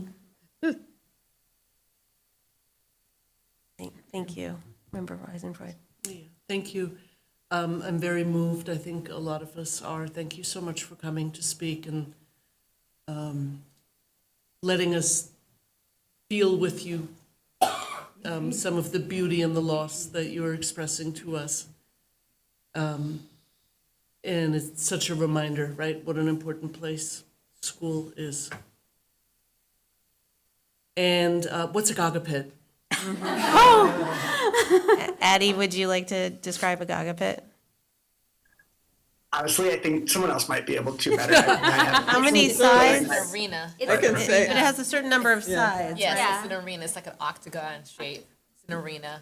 Right. Kind of keep people in the And pit, there's in the a holding pit, there's and a there's all ball kinds of things. involved. Yeah. Yes, Yeah. there's a ball involved. Well, You yes. you can't touch the ball with your legs, I believe. Right. If you get hit by it, you're out. And And I have received many requests from my middle schooler to install a Gaga pit at JFK. Just putting that out. Well, I mean, all of this discussion, of course, raises more questions to me than it answers. And whether it has anything to do with Lady Gaga and et cetera, my mind goes. No. Don't think so. But thank you. I'm satisfied. It's fine. I was part of the committee when Addie and Elliot came to, they asked me to join since I knew Daniel. And they said, we spent a lot of time on the playground hanging out, even when we were in middle school and high school. And is there anything that the playground needs? And I stuck my neck out and said, we really need a Gaga pit at Jackson Street School because it's been very controversial whether to have it or not. And I talked with the principal of Bridge Street about it, and she was very reassuring, as long as there are rules, and the rules are posted, that it's really something that adds a lot to a playground. And that's why it seemed like a good idea to have it in Daniel's memory. It's really important, and I think for his family who lives right next door, with their grandchildren, it will be very important over the years. So, and it's not Lady Gaga. Yeah, I think it predates her. Member Gazy. Hi, Addie. I was Addie and Daniel's teacher in 5th grade, and I have fond memories of looking out my window and seeing them play soccer endlessly. And then after school, I'd clean up and do some prep, and at 5:30, as I'd get ready to leave, I'd look out, and they'd still be there. And when I got to school at 7 o'clock, 7:30, they would be out there. So I think this is a perfect thing to do in his memory, and thank you for organizing this. He was a brilliant student. Thank you. Any other discussion? Seeing none, roll call, please, on positive recommendation, or motion to accept. Member Seraphy Cox? Yes. Member Stein? Yes. Member Hennessy? Yes. Member Miller? Yes. Member LaBounty? Yes. Member Agna? Yes. Member Davis? Yes. Mayor Shara? Yes. Member Gacy? Member Gazy? Oh, I didn't hear, yes. Sorry. You might be, Sorry, Member Gacy. yeah. Member Weisenfreund? Yes. Great, thank you, and thank you so much, Addie, for Thank you, for Addie. joining Thank us. you. Thank you. Next, we have our presentation from Reconnect Western Mass on the cell phone policy. And is there anything you'd like to add? Yeah. Member Gazy, is there anything you'd like to say to sort of frame this presentation, or no? This is an excellent presentation that they have, and it certainly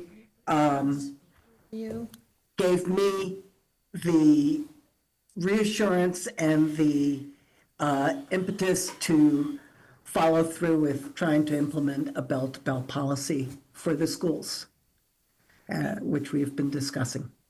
Thank you. Welcome. Thank you. Thank you so much, Mayor Shara and Superintendent Bonner and all the members of the school committee for having us here.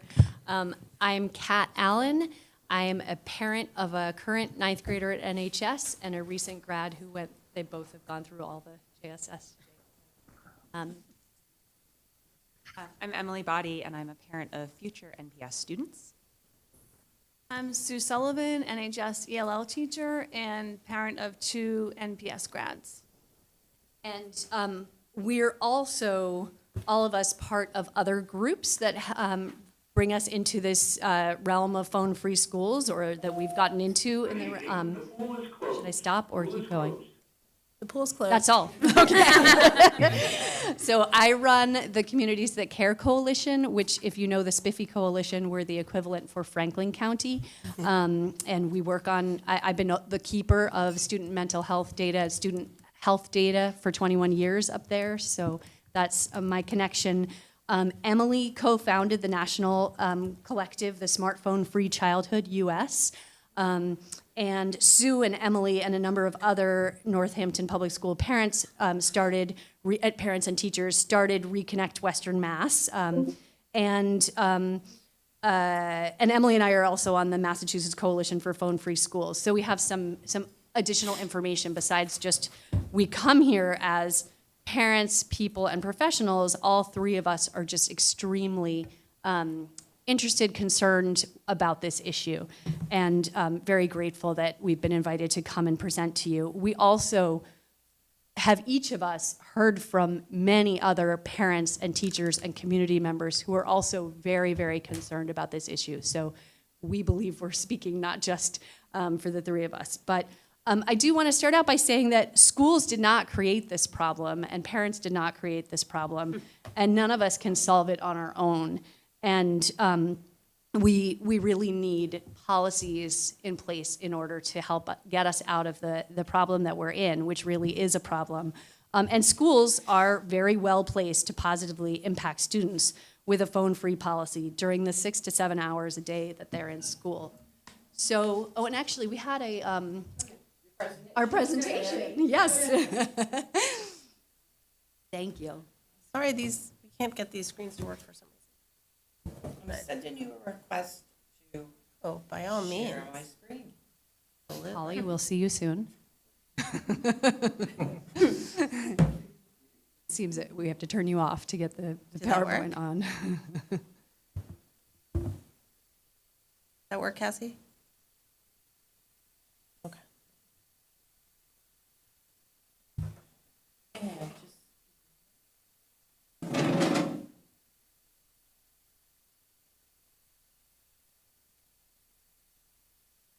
Okay, thank you. So we already kept, no problem. It worked. Perfect. And I think we're ready for the next slide, which is a slide about our asks. So maybe, yeah, there we go.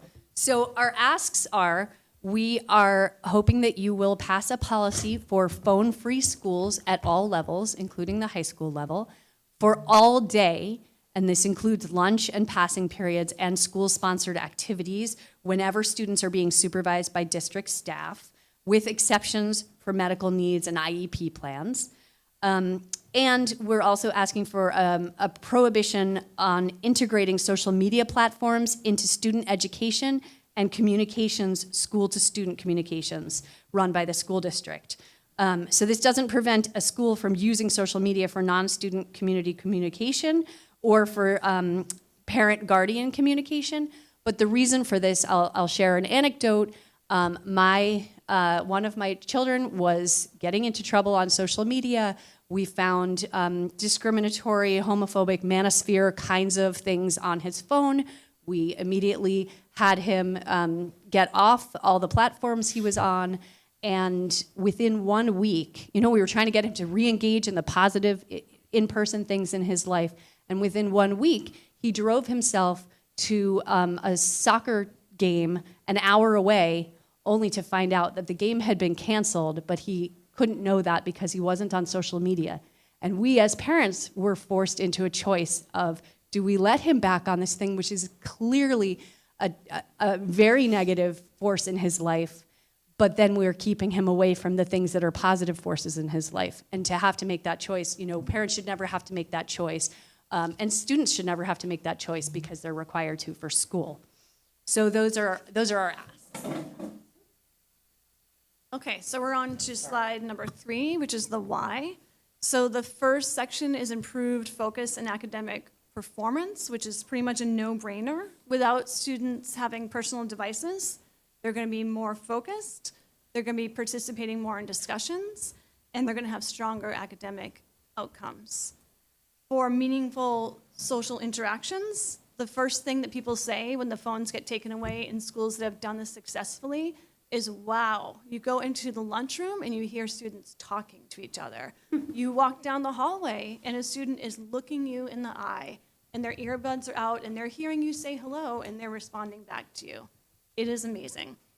Also, for a greater school safety, we have phone-free schools are strengthening relationships, reducing bullying, and enhancing safety.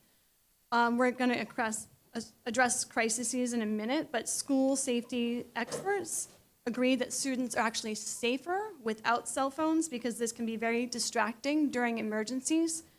Communications may not be able to get through with cell phones being used at the same time as a lockdown, for example.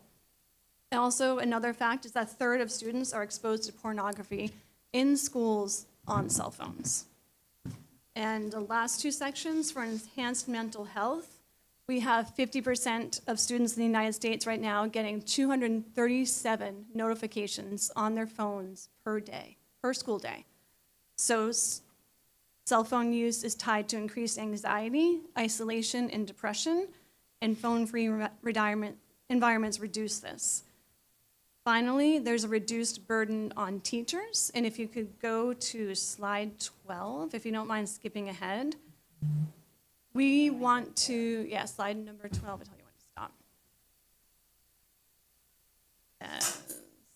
Oops. Right there, okay. So we want to say that teachers are very tired of the teacher-student power struggle over phones, and this is nothing to say that one teacher is doing a job in their classroom better than another as far as handling devices go. It's just that it's time to go to a more consistent policy that's supported by the whole school, the school committee, and the administration. And let me get up to slide 12.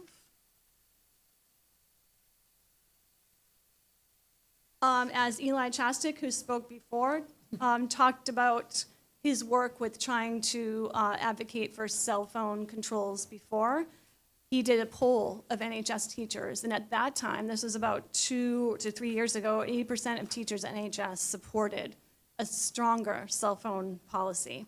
And nationally, 83% of teachers are support prohibiting cell phones and personal devices during the entire school day.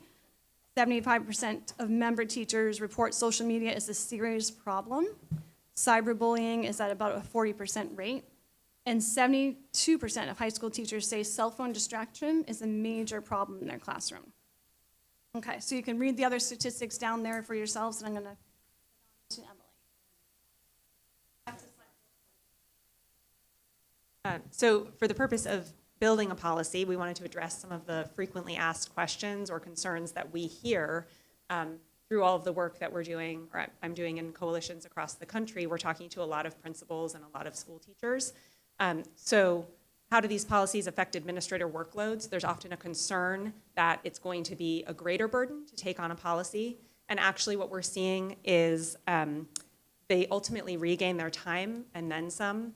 They're devoting fewer resources, significantly fewer resources spent on supporting dysregulated students, handling hazing, harassment, and bullying claims, and data shows a dramatic drop in these claims, actually, and other behavioral incidents after a phone-free policy is implemented. And we're seeing this in the data that individual schools are able to draw up about their policy, and we're also hearing this anecdotally across schools. The next question we often hear is, how will students get in touch with their parents? How will parents get in touch with their students in case of a school shooting or other emergency? And as Sue mentioned, we hear overwhelmingly from school safety and general safety experts across the country that students are actually less safe in an emergency when they have a phone. For a number of reasons. One is if you are having an active shooter in the building and a phone makes a noise or sends a light, that student's at risk. Another is communications get tied up. Another is we had this at a fairly local school. There was a bomb threat, and it was not an issue, but the parents of the student who called in the bomb threat were trying to get to school, and they were stuck on the roads for an hour and a half because all the other parents flocked to the school. And we see that with emergency response vehicles as well, not having a clear route to school when parents are descending on the school without a clear plan about what's happening. We also need students to be really focusing on the teacher who is going through a planned emergency plan about what's happening. And if students are focusing on other things, they're not listening. We also hear from parents wanting to keep in touch with their kids, and that is important. Parents need to have a way to be in touch with their kids, but as Maura Healy said yesterday when talking about supporting statewide legislation, that needs to be a route other than through a cell phone. So when you're planning something, it's important to consider how are students contacting their parents, and how are their parents contacting students? So is that a local phone? Is that a space where students can have their pouch unlocked and use a phone in a public space that's supervised for a particular call? Those are things to consider in a policy that you set forth. Another common concern is around how we support marginalized students who use and rely on phones and social media for connection. What we find time and again is that the data sadly shows that marginalized children are most likely to be harmed on social media. And so what we need to be doing is making efforts to build a sense of community and connection for all children, and that's crucially important for the well-being, particularly of marginalized students. So there's ways that schools are modeling that with interest-specific lunch groups, training teachers around bullying, clear anti-bullying policies. And there's also exceptions, of course, for IEPs and medical needs, which some of these issues fall under as well. And then lastly, how can we help students learn to use phones responsibly? We all know many examples of things we teach children without having access to that thing, like sex ed or substance use education. So what we really see is that when students have this 6 to 7 hour break from phones, they're able to develop critical thinking skills, they're able to develop executive functioning skills, they increase their attention spans. And what we're hearing anecdotally around the country is that actually students are spending less time on their devices outside of school when there's a policy in place, because it's retraining habits around use. We're hearing this from students as well. We're getting a lot of student feedback from schools across the country. And that was really interesting. People thought the opposite might happen, where this sort of like deprivation during the day would lead to more. And that's not what we're hearing from principals, teachers, and students themselves. So I just wanted to add on all of these things, and somebody mentioned this in their public comment, is it's critically important that when undertaking a policy, what we're seeing in schools across the country is having stakeholder town halls or listening to concerns, educating them about the why, like what is in Pioneer Valley Regional District, just north of here, they actually showed the data of what behavioral issues were looking like, what test scores were looking like. They were able to really paint a picture for people to understand the urgency and the need for something like this. And as somebody noted about student input, it's really important that students have a seat at the table around this. I've been talking to the student union a little bit about it already, and a representative from the student union, who happens to be my babysitter. We talk a lot about it.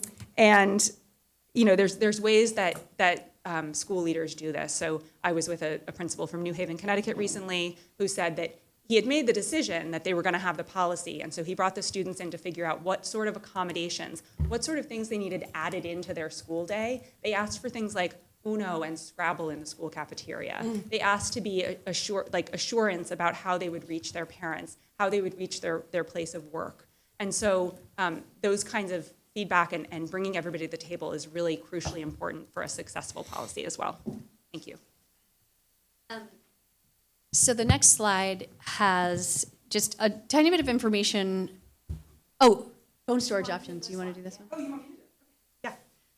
Yeah, so what's been really cool when we look across the country is the creativity that schools are having around what these options can look like. One of the most common options is the Yonder Pouch, which is a great system for those that don't know. You can see it in that picture. The phone goes in, there's locations around the entrances and exits of the school where kids then lock their phone. It's locked all day, and then they get unlocked at the end of the day. It's often a preferred method because it means that the phone is on the child, on the student. Like any policy that you're going to put in place anywhere, they're not all foolproof, but really what it's doing in a lot of places, it's mostly foolproof, that's hard. And it's really changing norms around use. So even if some kids are figuring out ways to break in, the norms are shifting in schools dramatically. So that's one option. We've got some really cool examples. A school in Ohio is using padded envelopes in milk crates, which is a very inexpensive option. That there's a great Today show on that particular school, and we've had the principal from that school come and speak to us on alternatives. And other people are using cabinets. There's some districts around the country who are using their vocational technical schools, high schools, to build storage options. So there's a lot of like cross-pollination happening, which is really exciting. But I just want to stress that like the way that any of these systems are successful is through that stakeholder, bringing everybody on board and making sure people understand the importance. And the other thing that is really cool that's happening across the country is principals are so enthusiastic about what they're seeing in their own schools that they're basically jumping out of their seats to help other schools create policies, telling them about what issues have come up for them and how to troubleshoot around those issues. So we're really not recreating the wheel here. We have a lot of really eager principals and teachers who are really happy to share. So we've connected some of you with them already. So Thank you. So just another word about the implementation on the next slide. Emily just shared some different options, but the school committee can create a very basic policy in support of bell-to-bell phone-free schools, and also no school-initiated social media. And then the superintendent can get input from administrators, the policy subcommittee, parents, students, groups like Emily's, and can create the guidelines. And that way, then, the guidelines can be adjusted a little bit more easily as you go. So that is a method that we've seen be very successful. And as Emily said, there are a lot of schools that have implemented policies and guidelines and are very happy to share what they've learned and tips for success. If you go to the next slide, it has a local example. This, again, is Pioneer Valley Regional School District that I work pretty closely with. And this is their whole policy, is this top paragraph, the key sentence being that the school committee directs that students not have access to personal electronic devices during the school day. And the school committee further directs that the superintendent create guidelines for the use of personal electronic devices at other times, and so on. And I wanted to share a quote from a 9th grade student that I know who goes to this school, to Pioneer Valley. She said, "I've been going to this school since 8th grade, so I was here before and after the school changed the rules to be totally phone-free. And I feel like there's so much more interaction between students now than there was before. I've even had a bunch of friends say that their grades went up once they didn't have their phones in school." That was a 9th grade student that shared that. And the next slide is just really back to the old slide, but we just want to say we can act now. We can do this for next year. We don't need to wait to have our students go through another year of distraction and exposure to things and mental health challenges and bullying and stuff on there. And we're here as a resource. I think we left lots of time for question and answer as part of this, and we'd love to hear what questions and concerns you have and how we might be able to help. Thank you so much. I think we have some students who may want to weigh in the room. But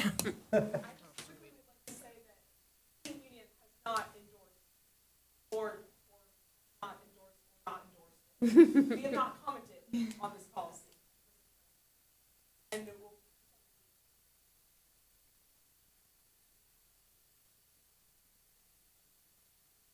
And I'm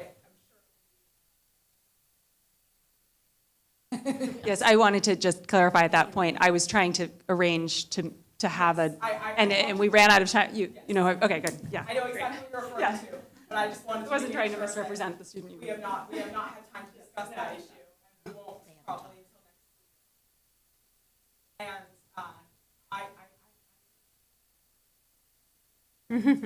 okay. Can I go to some school committee members first, and then you guys? Okay. So thank you very much. A lot to think about. So I am actually also struck by, I would like to know more from a student perspective, right? I mean, I'm not an expert on this. I come to this with an open mind. I have a 20-year-old who's been hooked on her phone for way too long. So I certainly understand all the concerns from a parent's point of view, and I completely get it from a teacher's point of view, right? So I do get that. But I think it's complex, obviously, and charged. And I really would like to hear more from a student perspective. I think it's very, very, especially, so for me, I can tell you right now, I have no issue with this for elementary school and middle school, but I'm not sure about high school, especially 11th and 12th grades. And I feel that it could be experienced as really infantilizing by students to be told that they can't use their phones. I think it's very important that these burgeoning adults have really learned how to responsibly use a phone. So I have very mixed feelings about the later grades, but mostly if the students who are here today would be willing to share their perspectives, I know it's a very limited pool, but I would really love to hear what you think about it. So that's my input. Thank you. Member Agnew. I was just hoping that if this is something that's being considered, what is the practicality of it going to our rules and policy before we have some kind of community process? Because I agree with you that I think that the students and the families, everybody needs to be considered and have their voice honored, but I don't know exactly how we would proceed. I don't know about making a rule before we have that process. And I'm a big process person, and I think there does need to be a process that involves all the stakeholders. So we're in May. I'm a little concerned that we're thinking about next year only because of how we could schedule in all of those kinds of ways that people come together on this. First time. This is more related to the process question, and we did, as I was reminded at the Rules and Policy Subcommittee when we talked about this, because I had forgotten, we did refer to the subcommittee to look at policies, options. So we have been doing some of that as a subcommittee, and we had not the same presentation, but we were able to have a conversation with these folks, and we have had some contacts with other schools to look at what policies are out there. So that's kind of where we're at, but there was a referral made. I think I made it, and I forgot I even did it, which was also surprising to me. But anyway, it's in the subcommittee, but we are sort of in, I think, an exploratory phase. I don't know, maybe Member Gazy or Member Davis feels differently, but that's my sense of kind of where we're at in the subcommittee. Member LaBounty. Yeah, I think that it should go back to the subcommittee for a much cleaner sense of what should happen next. I think the voices need to be heard. We need to think about what's the impact on staff in the terms of the implementation, just practicality. What does it mean to have envelopes versus something else, and how would we do that so that we can then say, this makes sense, and we can support it. Not that I don't support the idea, but I think that we need to put the pieces together so that we have to know exactly what we're voting on and what we're saying we're going to do. That's all. I think that we need more information and a better idea of what the process is going to be. Thank you. Member Gazy.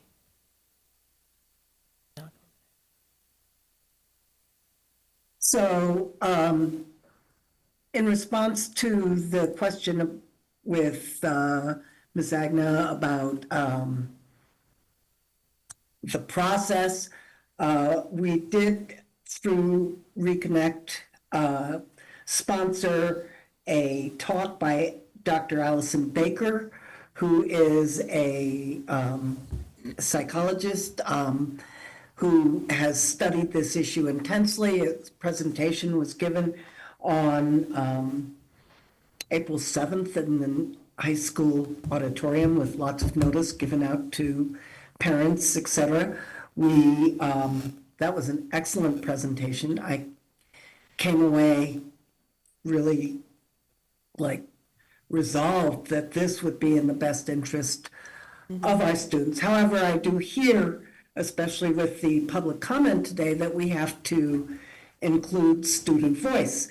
I know that I've talked with some students, including some of our representatives to the school committee, who are appalled at the notion. But when you look at the facts and figures, and I've been gathering a lot of research on this, it's pretty intense. And as a grandparent of a child who has been bullied on social media, I would do anything to try to resolve that. So we will continue to look and to draft a policy to bring to you for your consideration. And I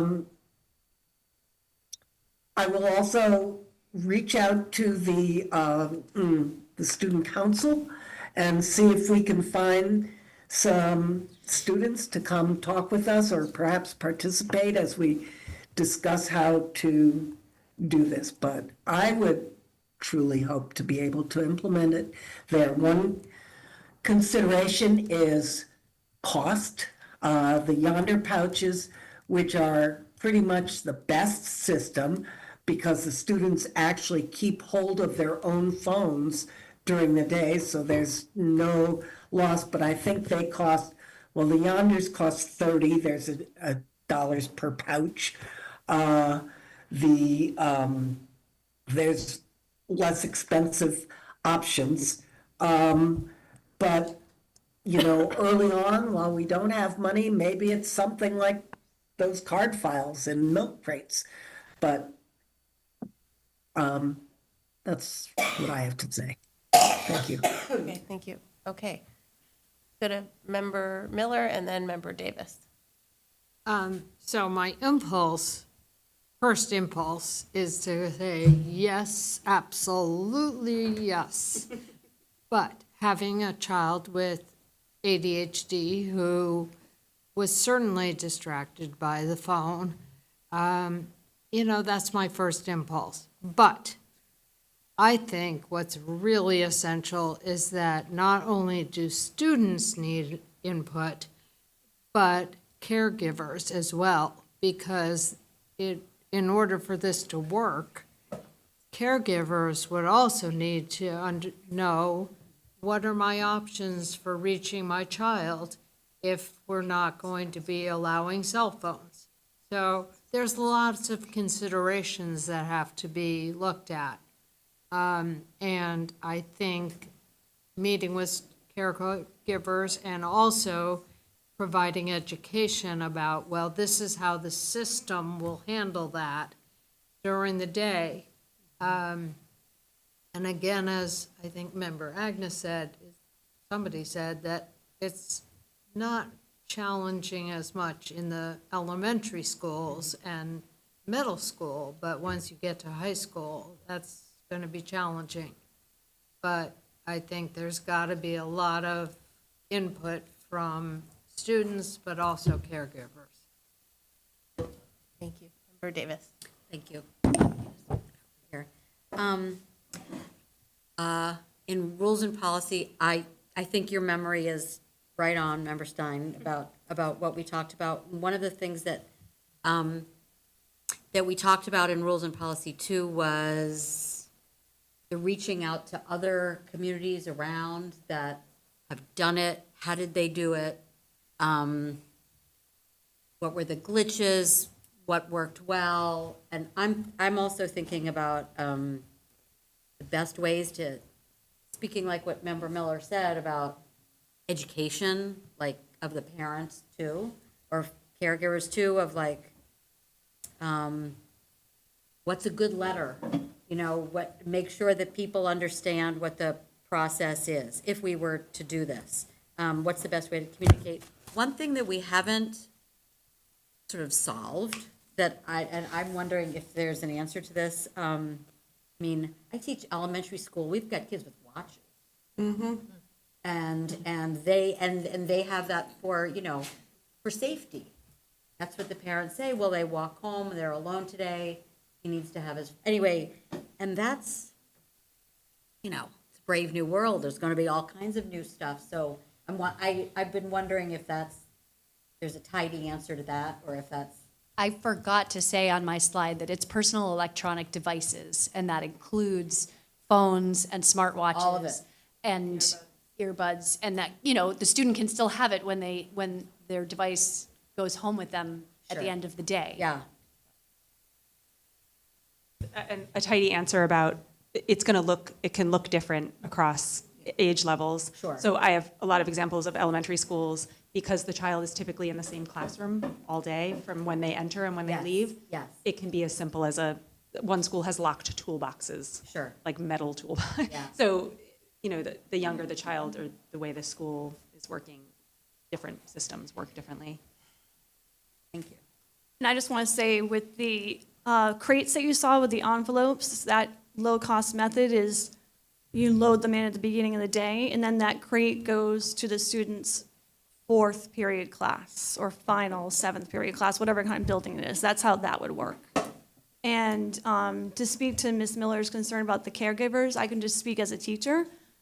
I get a lot of students telling me, can I go out in the hallway? My dad is calling me. I just need to go talk to my mom. You get that a lot. You see that a lot as I push into classes. And also bosses at work, especially with ELL students, texting them in the middle of the day, can you work tonight? So really, like, a lot of situations where I feel like my students are being taken advantage of just because the phone is right there. I wanted to share that there's a really great video from some of our neighbors in Vermont who created a phone-free schools policy, and the students were not at all in favor. Generally, students are not in favor before the policy gets passed. But it is, I still agree, having input into how the policies happen and then how they get adjusted over time. And these students made a video after they had had a phone-free policy. I don't remember if it was after they had it for a year or after 6 months. And every single one of them said, oh, I did not want this policy. I was absolutely against it. And every single one of them was like, I really love it. It's really great. I didn't expect it to take this much stress off. I didn't expect how much more I was going to feel connected. And it's a really beautiful video if you get a chance to see that. But I think getting student input into how it gets unrolled and how it gets adjusted over time is one way that schools have dealt with that. What's the name of the video? No? It's actually on the resources page of our website, which is reconnectwma.org. Okay, great. There's also inspired by that, teachers at a nearby school also made a video of how it's transformed teaching. Member Hennessy. Thank you so much. It's not complicated for me. I'm a teacher and way beyond our pouches. And so it's imperfect, but it totally transformed the classroom. And I teach mostly seniors AP and in 9th grade in a regular college prep class. And just one story is students who were really opposed to it, but kind of more colorful opposition from parents who were exactly what you talked about. But the students were funny. One student who's, I had her in a couple AP classes. I was like, you're smart, and Eli, you said it's a moral emergency. I agree with that. What do you think? And she was like, well, obviously it's the best thing, but just make it happen next year. Like, and I just thought that was really funny. That was a repeat of. Oh, is that what you just said? Yeah. And if you read St. Augustine, I'm not going to quote St. Augustine, but he said some really funny things about give me this, but make it next year. And it's inappropriate for me to say those things. But it changed teaching. And my students said, after a few months, it did take them a while, it changed the classroom, it changed their level of stress. And Eli, you had my son who loved you, but you had given me a recommendation of a book a few years ago, and I read it. And the poignant thing for me was you could put them in a thing at the door. I hate those things, but whatever they're called. Caddies. But the kid's still worried about it. Yeah. They're still worried about what's happening. And so my classroom is it is a different place, I'll tell you. And you're right about the lunchroom. It's like, whoa, it's super loud. We still have issues. I mean, there's a lot of issues, and I know kids they figured out ways and they have their phones, but I don't see them. sometimes we see them and we deal with them, but I think I'm strong advocate for some sort of policy and then work out the details and get the feedback from the community. But I agree, you did say moral emergency. Yeah, I just think it's our responsibility and I think we need to act quickly, so. Can I ask a question first?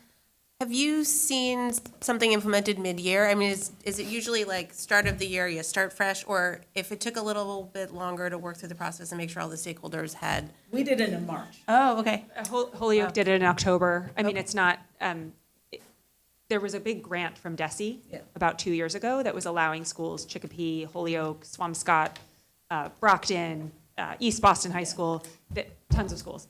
And they kind of got the money and then they just did it on their own timelines. So it kind of came in at various times. Okay. Member Stein. Yeah, I mean, I share a lot of the, I'd say, interest in one of these policies and understand the need, right? And have the same concerns that I think most of you are expressing. And I also have some other concerns about how we implement it, right? Obviously, we want to get buy-in. But just like broader concerns about what it means. You know, we are living in a attention economy constantly, right? And I'd like to see us try to develop some critical media literacy skills amongst our students to understand what they are encountering at all ages, at all levels, because they're in an environment, in a world that we here at least did not experience growing up. And I know many people still struggle with these things as adults, but I don't know what it's like when you're a kid and this is the environment. I mean, it's very overwhelming. I'm also concerned about some of the safety issues as we continue to cut staff year after year and eliminate secretaries. Actually being able to contact anyone at the school becomes harder and harder. We don't have radios necessarily to get in contact across. We don't have an infrastructure really of safety. And so removing this possibility without that infrastructure does worry me. And I can't help but thinking about Uvalde, where kids were literally saved because they were able to call their parents when the police wouldn't go in and were taken out, right? It's an outlier example, but it is one that I always think about in this sort of context. And yeah, I mean, I think those are my concerns about it. How we figure those things out, I'm not sure the best path, but I know we can have a robust conversation about it and try to figure out something that works for the community. Hey, Zara or Charlotte, anyone? Can you guys pull that mic a little bit closer? I just want to make sure that they can hear you on Zoom.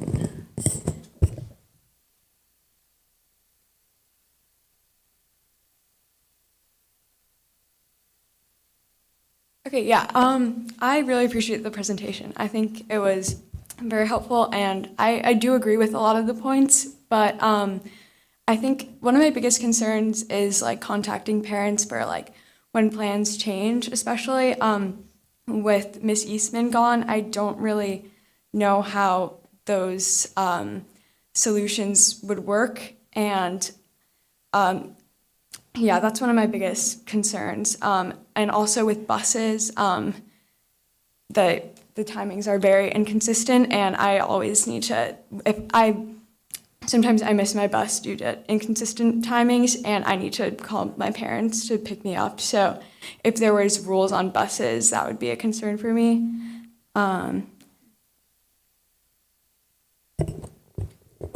Yeah, I'd like to echo those things. Like, I heard on a public comment they wanted to make a new communication method with parents, but at NHS there's already enough technology problems as it is, and if Miss Eastman wasn't here, then there would be no way that this new plan would be able to work and be sent out to parents, and messages would be able to send out to parents. I know that, like, I don't think my dad has Parent Square. I don't know if he knows how to get it.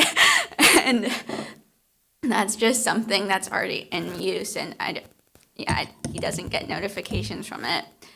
And also Yonder pouches, I know that was discussed a couple months ago, but anything that if students don't like something, they'll do their best to get rid of it.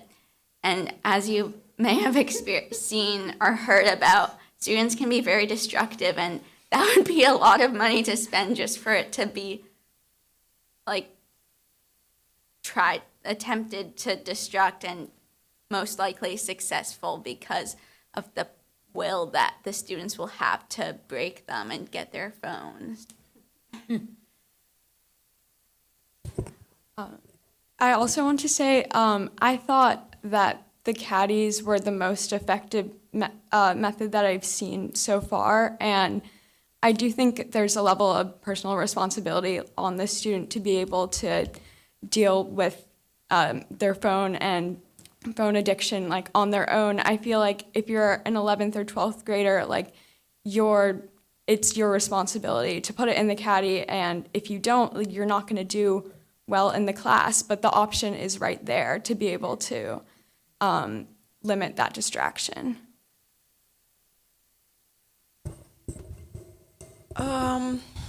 Okay. I thought your presentation was very interesting. A lot of the data that you presented, I'd heard about. And as far as like if it's in the caddy, people are still thinking about it. That was presented to me on the first day of AP Physics, Mr. Heaney. Ms. Sullivan is our student union advisor, and she's a very smart woman, so I do trust her input. And it means a lot to me, in my personal opinion. But I have a lot of concerns about this. Yeah, I have a lot of concerns about this. I mostly, I feel like this is one of those things that's, it's a culture thing. After women gained the right to vote, feminism moved from being a political movement to a social movement. And I feel like this might be a social movement. It might be social change and not political change. And sorry, I just got out of my AP World exam, so I'm very much in those lenses. I worry about what I said. It sounded like a joke what I said a couple months ago about First Amendment rights and about, the protection against search and seizure as well. I do feel like this is a personal property thing, and I think it might be unconstitutional. I genuinely do. That being said, I don't doubt that there is benefit in the classrooms, especially in college prep classes. I will say I've been in a variety of classes. I've been in classes that have had students on their phone all the time, and I've been in classes that I've never seen a student take out their phone. And I will tell you right now, it is the dedication of the teacher, in my personal experience, that has that effect. I'll tell you right now, in AP US History with Scott Mahar, if you took out your phone, the whole class would look at you like, what are you doing? I never saw anyone do that. If you didn't put your phone in the caddy, they'd be like, what? AP European History with Miss Todd Hunter? Oh God, nobody ever wanted to take out their phone. You just don't want to when you're in that kind of environment where it's it's engaging. So those are my two favorite classes of high school, if you can't tell. Even in AP Physics, when I was really struggling, I didn't take out my phone either, because if I took out my phone and I wasn't paying attention, well, I would fail the tests even more than I already did. So I think that sense of personal responsibility that you guys mentioned is very real. And are you going to tell an 18-year-old who's a legal adult that they can't take out their phone to text their mom?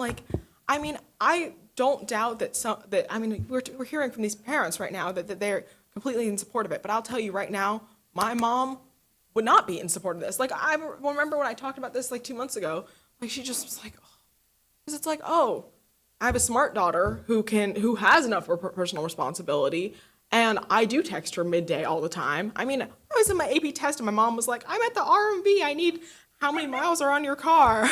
I get out of my AP test, I'm like, Mom.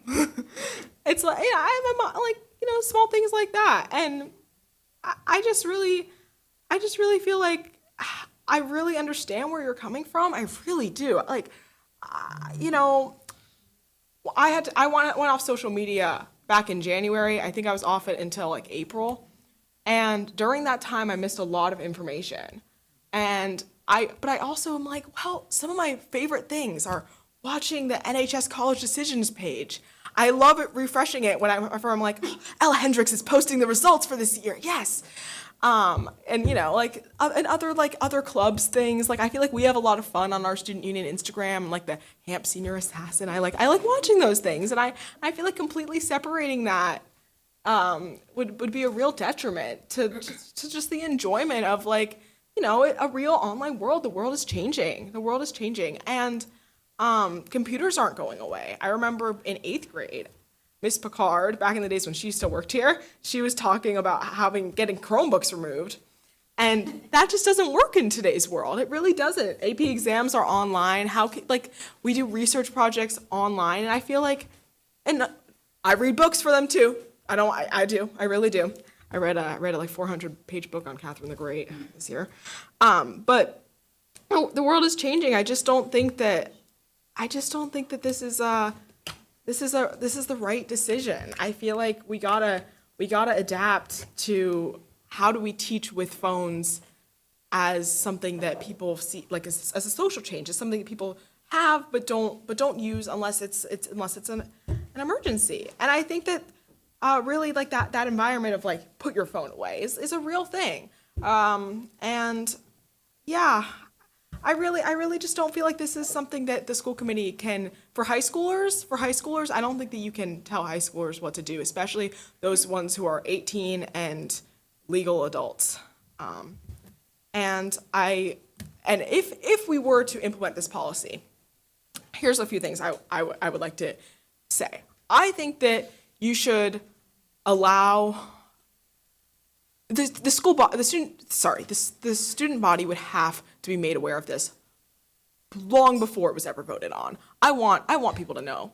And I think that I would love we could even give the presentation. Sometimes I feel like we're giving presentations on things we don't necessarily agree with. And this would be one of those scenarios. I would feel very comfortable explaining their line of reasoning to my peers. And I do feel like there would be positive reception in a couple months after implementation in some regards, and there would be some positive effects, but I think there'd also be negative effects. And data can only tell you so much, and anecdotes are also a real data point. And I'm curious to talk to students who are in these schools who aren't the ones that you're getting your testimonials from, because that is an inherently biased group of people. And I want to hear from the people who maybe aren't wanting to go and talk about their because the people who are most affected by social media and the negative effects of phones are going to be the ones who are going to speak against it. So yeah, that's my thoughts. Most of them in semi-coherent language. Thank you, Zara. Can I ask a clarifying question? Sure. You gave a percentage of teachers at the high school who were supportive of it. I didn't hear it. So about 2 years ago, Eli took a poll, and it was about 80% of the building. Okay, thank you. Any further discussion or anything you want to sort of quickly respond to that you heard? I guess I would just say that we heard from Eli, and this is consistent with the data, which is that the kids that are most negatively impacted by phones in schools are our lowest performing students. And so I really appreciate all your great examples from these classes that you're taking. And so for me and for the people that I'm working with around these issues, this really is an equity issue to allow all students access to the benefits of a phone-free school across districts and across the state. There's legislation introduced in the federal government now as well. So, and I would also say that, like, 55% of students report being distracted by other students' device use in the classroom. So it's not just as simple as, like, me as a parent making a decision for my child not to bring a phone to school, when every time a first grader taps their iWatch, everyone's wondering what they're looking at. And every time another kid takes out their phone, everyone's wondering who posted what on Snap. So I think it's a much more global issue that affects all children, regardless of what choices their families are making and what choices their classroom teacher is making. So that would be my sort of response. Thank you so much. Any further questions or discussion? Member Gazy, what are the next steps? Or so is this at rules and policy? Yes. Yes, we have been reaching out to schools in Brockton, Pioneer Valley, Holyoke to get their experiences and reactions and challenges in implementation. And then we will share those with each other. And I would like to, I think you had a slide in your presentation that showed the number of states. There are an increasing number of states that statewide have mandated that there is no social media and no cell phone use bell to bell in their states anymore.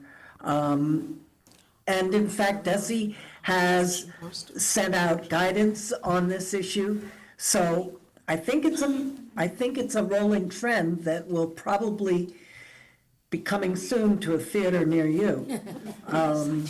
It will be. New York State just declared all phone-free schools for September 25, bell to bell, Yes. Governor Huckle. So it's happening. And do we have the presentation, or can you share the presentation? I'll 'Cause send there are you some that. slides we kind of skipped over, right? Yeah. We added in some extra slides Okay. with lots of statistics in case the question and answer wanted us to call it up, but also so you have that information. And also Emily's website, phone-free. There's a lot, but the one that's very local is reconnectwma.org, which has tons of resources. It has a video about the Ohio school that's doing the pouches. It's got all sorts of examples and resources there as well. Thank you so much. Thank you. Thank you all. Thanks. you. Okay, that brings us, Member Gazy, you're up again. So this is first reading of the directory information. And Dr. Browner, I don't know if you have anything you want to share on that as well. I'll let Member Gazy go first. Okay, Member Gazy. Okay, do you want me to share my screen? You Figure out how, or Sure. can somebody If there you- share the screen of the policy? I'll just start talking while somebody figures out how to do that, because Could you do that? That would be great. somebody else doing it besides me, because Yeah, I'm Cassie is slow. gonna share. You start talking, Cassie's gonna share it. So, every year, the notice of possible publication of certain student information, we're updating these policies. NPS families are aware that every year they get a packet sent home on the first day of school with multiple forms to sign. What a pain in the neck, but necessary. And one of them is the notice of possible publication. In the past, we used to release students' names, address, telephone number, major fields of study, weight and height of athletic teams, class participation in officially recognized activities and sports, degrees, honors, and awards, and post-high school plans and their grade or graduating year. We, in this policy, to update it, have deleted all the categories except for name and graduating class. This is an opt-out policy, and if families don't want any information released, even the name and graduating, they can fill in a form and fill it in by, I think, the end of the month in the packet and send that in, including news photos or whatever. Under No Child Left Behind and the Defense Reauthorization Act, we must give name, address, and phone numbers to military recruiters. I was not aware of that. But again, it is possible to opt out by sending a note to your principal. So this is the revised policy that just says the only thing that can be released is the name and grade or graduating year. And this particular policy draft does not have the opt-out forms attached, but we plan to have them attached as well as they will be sent home. So that's where we are with that. Okay, Dr. Bonner, anything you wanna add? So the only little piece to add is that once this is approved, not only will we make sure that it goes home in our packets at the beginning of the year, it'll also be updated in our code of conduct. Okay, any discussion? Do you need anything from us, Polly, or will it just come back for a second? It'll just Reading come it? back for a second reading next month, Okay. unless you have any comments. I do not see any comments, although, no, yeah, you're the only one online, so I don't see any comments. I'm sure. Okay. Okay, great. Thank you. Could we take a 5-minute recess?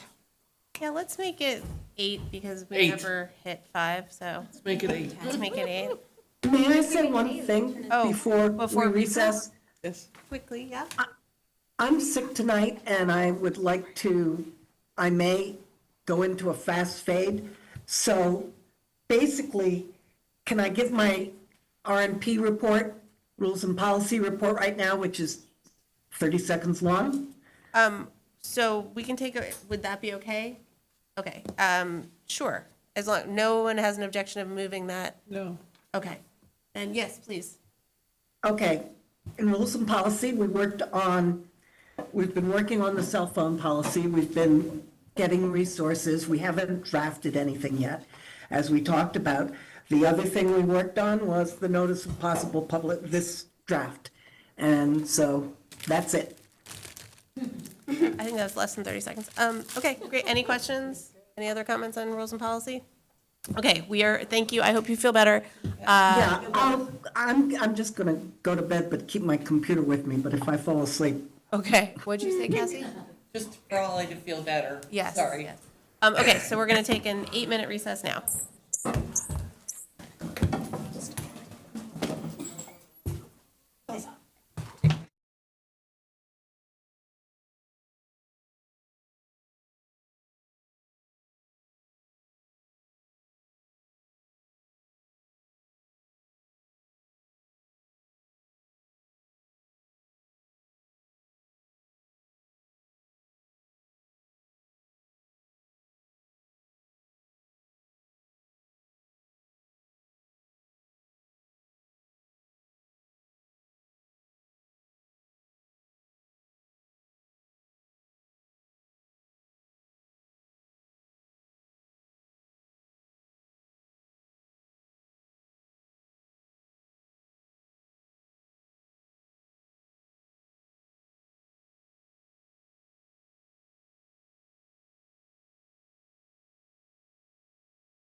Okay, we are back from recess, and we are at item D under new business, which is discussion and vote to recommend that the city council opt in and accept chapter 329 of the Acts of 1987. And I heard people say they are having internet problems, and I fear that I am frozen. No, it said I couldn't even, connect to the internet at all. Yeah, but I can't get my agenda to move. Oh, I wait. just got a sign that it was unstable. Yeah, I had that before. Is it, is there a storm? Oh, yeah, there's a storm. No, it said that it Can't was get on. Yeah, okay, I'm on. I have the Chromebook. It had something to do with It's working? not It's just like the internet itself. No, mine said it was unstable before. Okay, I think I'm back. Okay. So this was referred to the city council. It went through their process, a neutral recommendation from finance.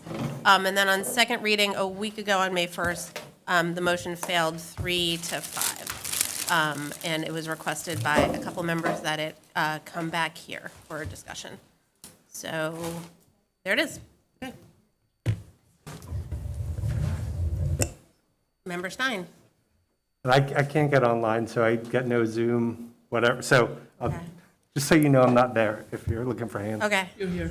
Oh, NPS guest is like off. We've got the JFK Middle School Chromebook working though, so at least here, the Zoom is working Maybe only JFK Chromebooks can work in in JFK. JFK. But the Zoom is still like, Yeah, because there's actually, Holly. yeah, there's 45 participants. Yeah, I can still see, everything's moving fine on this view. Kate Zach has raised her. I couldn't get on my Mac either, nothing. Can you Let me- see what she's, yeah. our tech person? Kate, are you going to report out on our lack of internet? I was just going to say that there should be, as a backup, Chromebooks that are left in that Oh, yeah, tech that's what they're closet. So if anybody wants to use those, they can sign in with their Northampton school email, and that will be on the it's a different Wi-Fi that the Chromebooks are on, rather than guest. You guys not? Okay, thank you. Yeah, I think we found at least one You're Chromebook. on one that's called NPSIT2. Yes. But that one requires a password that I don't have.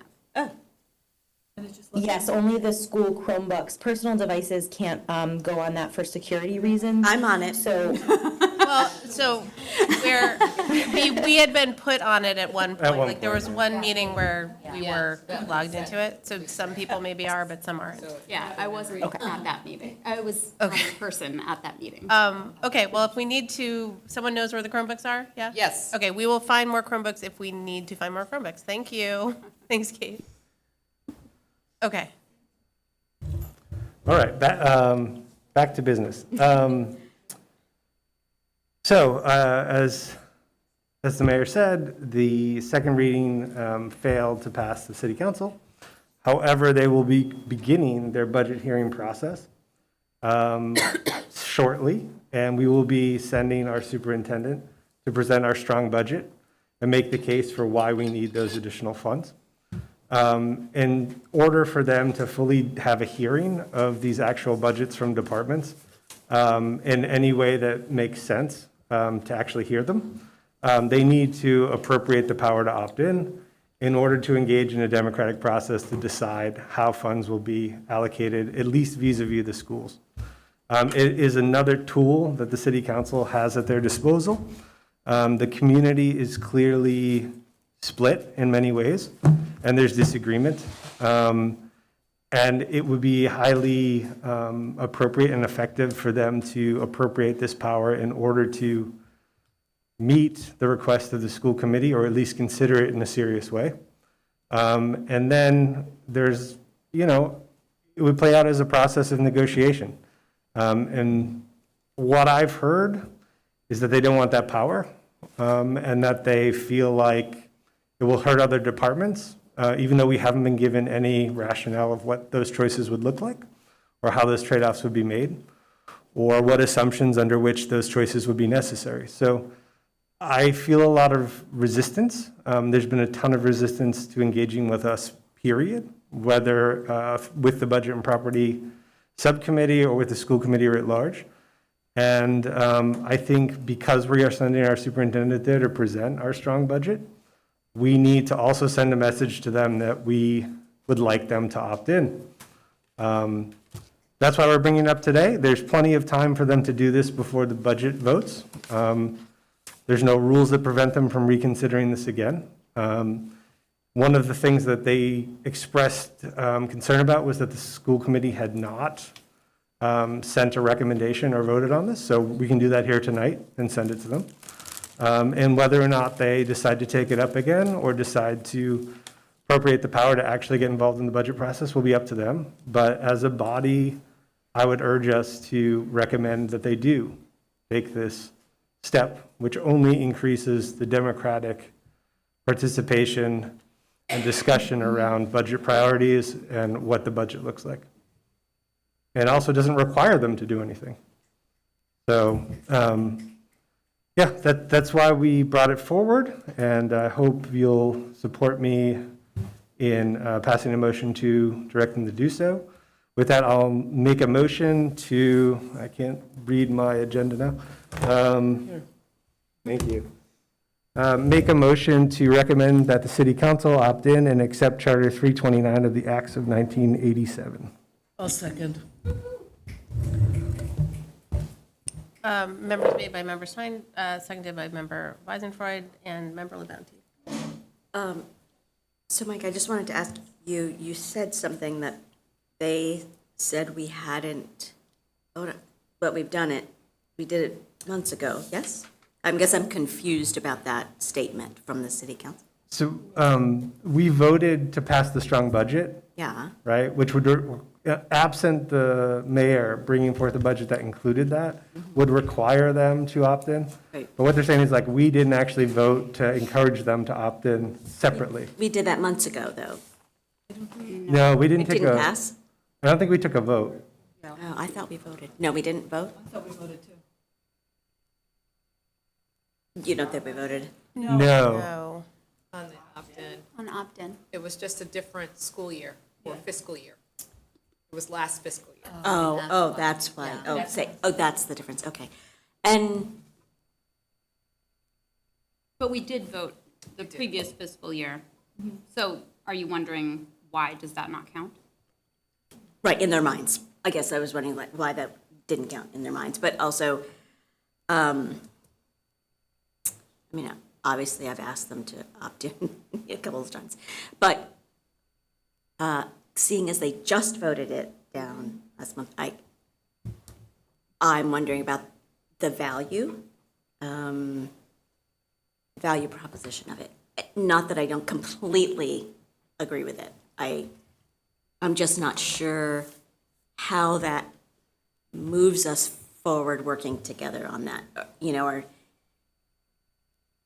I don't know. I'm struggling with it a little bit, though I often, I don't know if you have thoughts on that. Let's see if there's anyone else. Okay.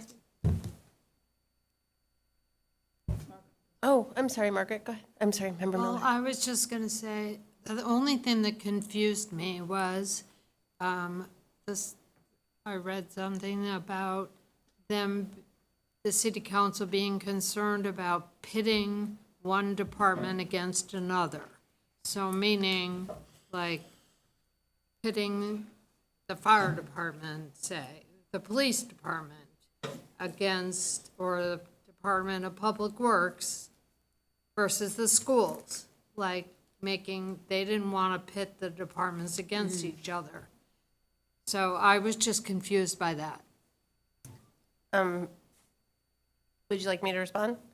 So, since we would have to stay within the levy limit, and we already taxed to the levy limit, so any reductions, any increases would mean reductions from another budget. Yes, Member Sarvi-Cox. I'll just say that I think that this is why the vast majority of school boards are actually have their finances completely separate from the rest of the city, because when school finances are so intricately linked to city finances, you get situations where decisions about, you know, fire and DPW type services, yeah, are seen as being pit against schools, which of course is not what any of us want. And so, you know, I know that that's not the way that we do it in Massachusetts, but I've seen it. Ohio. I grew up in Wisconsin. You know, you're got Ohio. I mean, pretty much every other state in the country separates it and empowers their school board to actually be able to tax the citizens as well. Well, not just citizens, taxpayers. They don't have Prop 2.5? Well, in California, they have something called Prop 13, and so their citizens, in that case, have to vote by, in their case, it's a 2/3 majority plus one to increase taxes on themselves. For schools, actually, it might only be 55%. But yes, so they still have, you know, the taxpayers still have that control over the taxation. It's just, it's a separate taxation from the taxation for the city.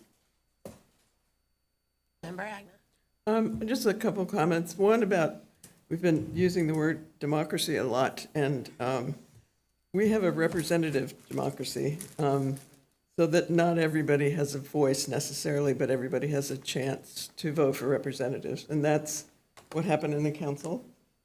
The representatives from the wards made that decision. They voted, and some people didn't agree with it, but I don't know that we can talk about it being not the will of the people until you just think about an election. And you, if you're concerned about how a vote went, then you need to step up and think about other representatives. And the other thing that I would say is that we are in Massachusetts, and I don't know that I would like to be in a position of having the city council have to make a decision about what other departments to take money from in order to increase our school department funds. I think that sets up a very difficult situation, and I agree with you that it is a very difficult situation that we find ourselves in. But the fact that the other departments have such a significantly smaller share of the pie, that the idea that we would ask city council if they were opting in and wanted to increase the funds for the schools, where they would begin to take money from, I don't want to be in that position either, so I will be voting no. Anyone who hasn't spoken yet? Oh, sorry. Go ahead, Member Davis. I can't remember who said something about, I think it was you, Member LaBounty, who said something like, to what end would we do it since they like just had the vote? Like they just did this to do a redo so close when they just thought it through. It was a long discussion. I wonder,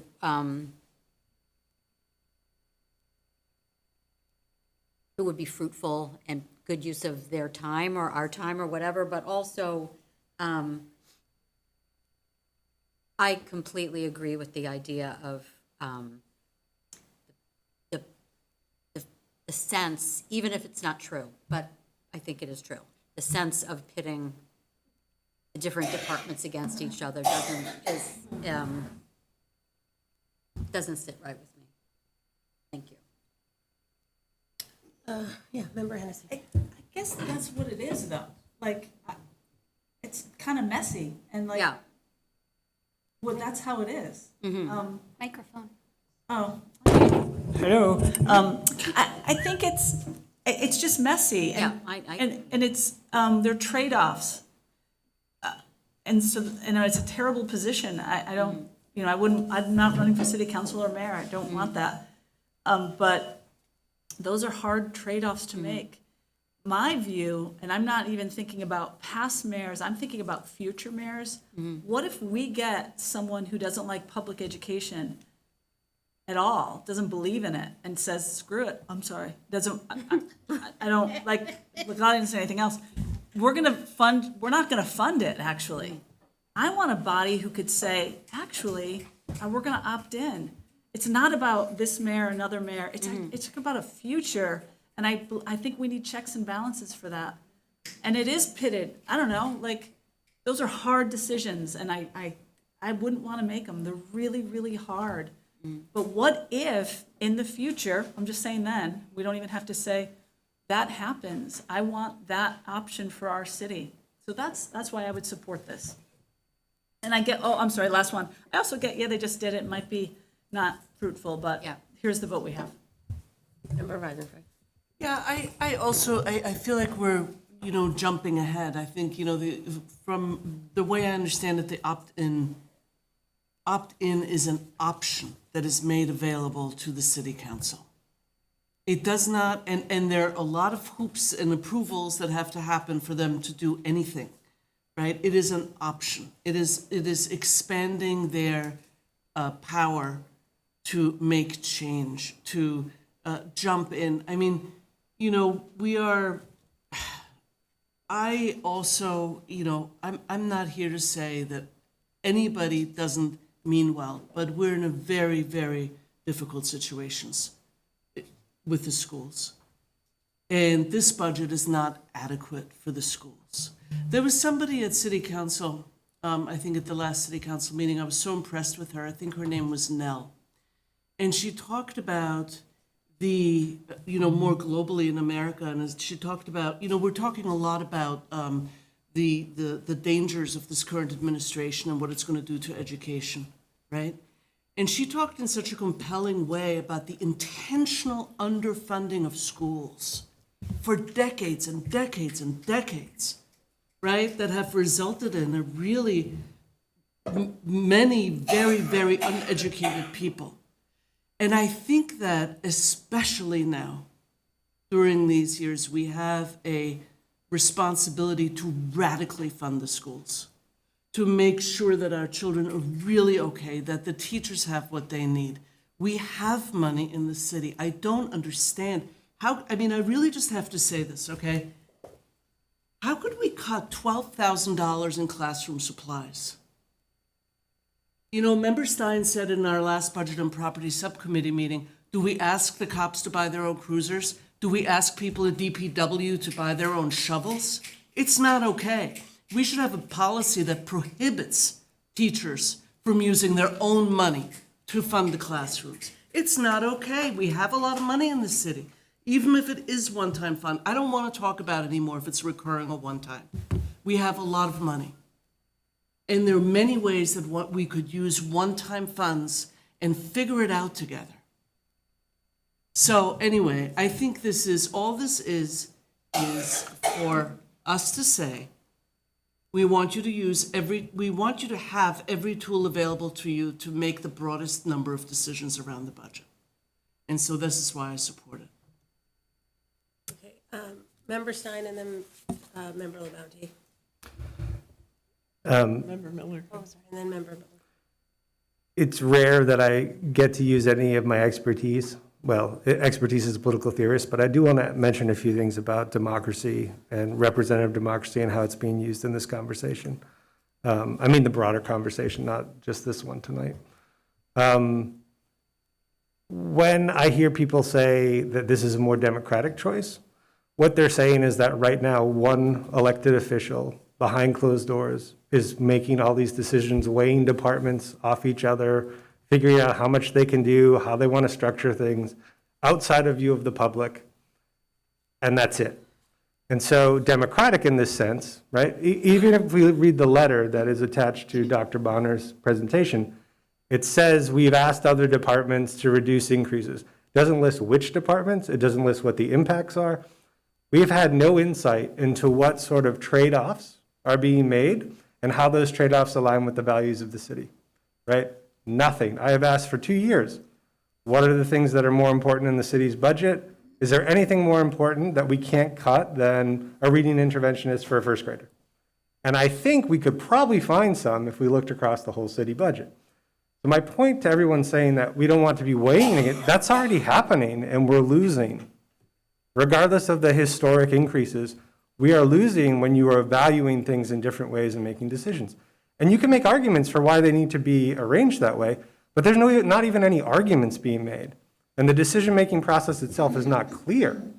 How things are being balanced is not clear. The arguments have not been made. So one thing, that feels very democratic, and it feels very anti-democratic, and it also feels very, especially in the light of this body voting overwhelmingly for different budgets, right? But it also lacks a democratic transparency that I think people are upset about. So the only tool that we're arguing for here is, hey, if you opt into this, you would have the ability as a council to hear the budget that we pass directly and decide if you want to increase that amount. And then there's actually a public conversation about how we weigh different things in the budget. And that is fundamentally a more democratic process because there's more elected representatives involved in that, and it's done publicly with public input, and it's done in full view. So when we say it's more democratic, that's what we mean. There's also many arguments about what does it mean to be a representative. You can choose your flavor, there's a million of them. But it's not necessarily the case that we can only have democratic participation at the ballot box once every 2 years or 4 years. There's competing arguments, we can go through them all, I'll give a lecture if you want. But to hide behind that and say, well, we'll just figure out the ballot box, that's only one view. And we can have other views about what representation means, what elected officials as representatives do, and how we understand what democratic participation and democratic governance look like. And this is such a small thing to say, hey, we passed a budget that reflects the needs of our actual schools. And since we've passed that budget, we've heard that the mayor is going to take a crisis situation and make it slightly worse. So now we are urging you to avail yourself with the power to actually do something about that, right? The last thing I want to say is there is a levy limit. Things do have to be balanced under it. But there are many options available to the mayor if she does not like the changes that the city council brings forth. There's different appropriations that can be made. There are different assumptions that can be made to balance the budget. And it's a point of negotiation and leverage, right? If they're going to do that, then all of a sudden there's a body of elected officials that are able to engage in a negotiated process, which is public, with the mayor on what the budget actually looks like. And in my view, all of this increases democratic participation and democratic transparency, and above all, gives us a fighting chance not to just have another year where our kids are suffering, where we have to come back and beg hat in hand for basic things just to get through next year, because that's what we're looking at next year and every year coming. All right, this is such a small ask. And we can't control what they do with it, but I do implore you to vote for it, to at least show that you're still fighting for the kids and the staff in our district. Member Miller. Well, first of all, my thought is, as a school committee member, I already voted for the strong budget. And that's what I thought we were asked to do. So despite my concerns about it being fiscally not sound, I voted for it because I think that's what the schools need. And that's my role as a school committee member. I'm not comfortable telling the city council how they should behave, how they should vote. I'm not sure that's my place. I don't know. It makes me uncomfortable. So I understand what you're saying about increasing the democratic process. Because they still have to vote for it, right? Mm-hmm. Even if we pass this? Yes. This would just be making so they voted against it last week. Right. This would be making a recommendation that they take it up again. Mm-hmm. Oh, okay, so they still have the choice to vote against it. Or not even vote. Yeah. If we, They would not have to take it up, yes. Yeah, they could. right, so even if we recommend it, that doesn't tell them they have what they're doing. They're still gonna make their votes, right? Yes. Yeah, no, they would choose whether or not to put it on the agenda and then vote. Member Seraphy? I'd like to call a question. I had my hand up before Member Miller. But you've called the question, so we have to vote on calling the question. You don't need a second. You do need a second to call the question, don't you? I don't have my little card on me. I'll have to look that up. Who made the motion? Made a motion to call the question. Must be second. I think it is. Thank you. So, Your internet is faster than mine. is there a second on calling the question? Fails. Member LeBounty. So I have a general question for you. Is the only option for the city council to take from the sort of operating budgets versus saying, let's put 3% less in this stability fund, or, let's maneuver things in a different way? Is it only sort of taking it from here? Is that the only way that they can maneuver that money? I'm just trying to understand what they're working Right, so with. they always have the power to reduce anything in the budget. Okay. Even without this, I see you, Member Gazy. I just see very large hand behind my head. And so they always have that power to reduce it, but they have to say what line they're reducing it from. So to add something, so it has to be a balanced budget, right? So they would need to reduce something else that's within that budget. Within that. Yeah, and they have to say exactly like which area it would come from. Just like personnel services or OM for a certain department. I don't think Member Gazy has spoken yet, may I? No. Nope. Member Gazy? I was swayed in my vote last month by the code of ethics or whatever it is for school committees, about remembering that your first responsibility is to take care of the children.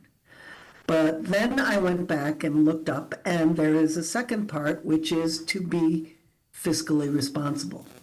So at this point, I don't think that I can vote for that, because I think it is putting us in a fiscally irresponsible position. That's it. Okay, thank you. Okay, back to Member Hennessy. I'll second that. Okay. Motion's been made and seconded to call the question. Roll call, please, Cassie.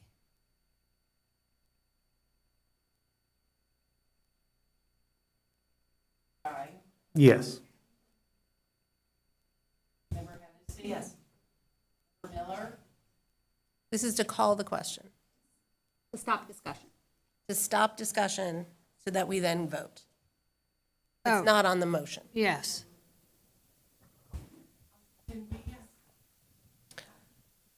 Our clerk is having a hard time hearing. Yeah, sorry. Member Miller, what was your vote? Yes. Member LeBounty? Yes. Member Agna? Yes. Davis? Yes. Mayor Shara? Yes. Member Gazy? Calling the question. Oh, again, I never hear her call my name. Yes. All right. She doesn't have, do you not have a There's no mic, microphone? yeah. Yeah. We could probably pull that one sorry. over. Now I know to speak up. Member Weisenfreund? Yes. Member Seraphy Cox? Yes. Okay, so roll call on the motion to make a recommendation to the city council to opt in. Oh, thank you so much.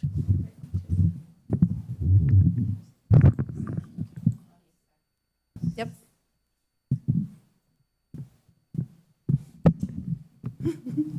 Oh. Thanks, sorry. Member Hennessy? Yes. Member Miller? No.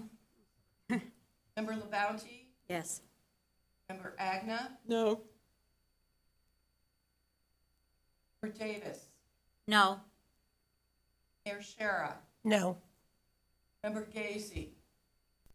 No. Weisenfreund? Yes. Member Seraphy Cox? Yes. Member Stein? Yes. So, but I wasn't counting. Is 5 no, 5 yes. So it fails then, right? Okay.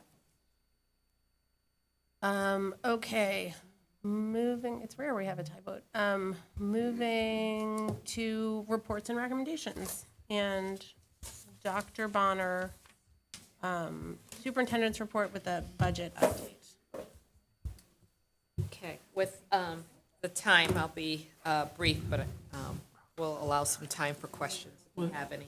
So first off, on the fiscal year 2026, just a brief update. The business manager and I are preparing documentation to submit to the mayor's office pertaining to the strong budget at 12.43% or $46,610,090. And so, as you all are aware, the mayor's appropriation for next school year will be 5.88% increase over our base for $44,330,022.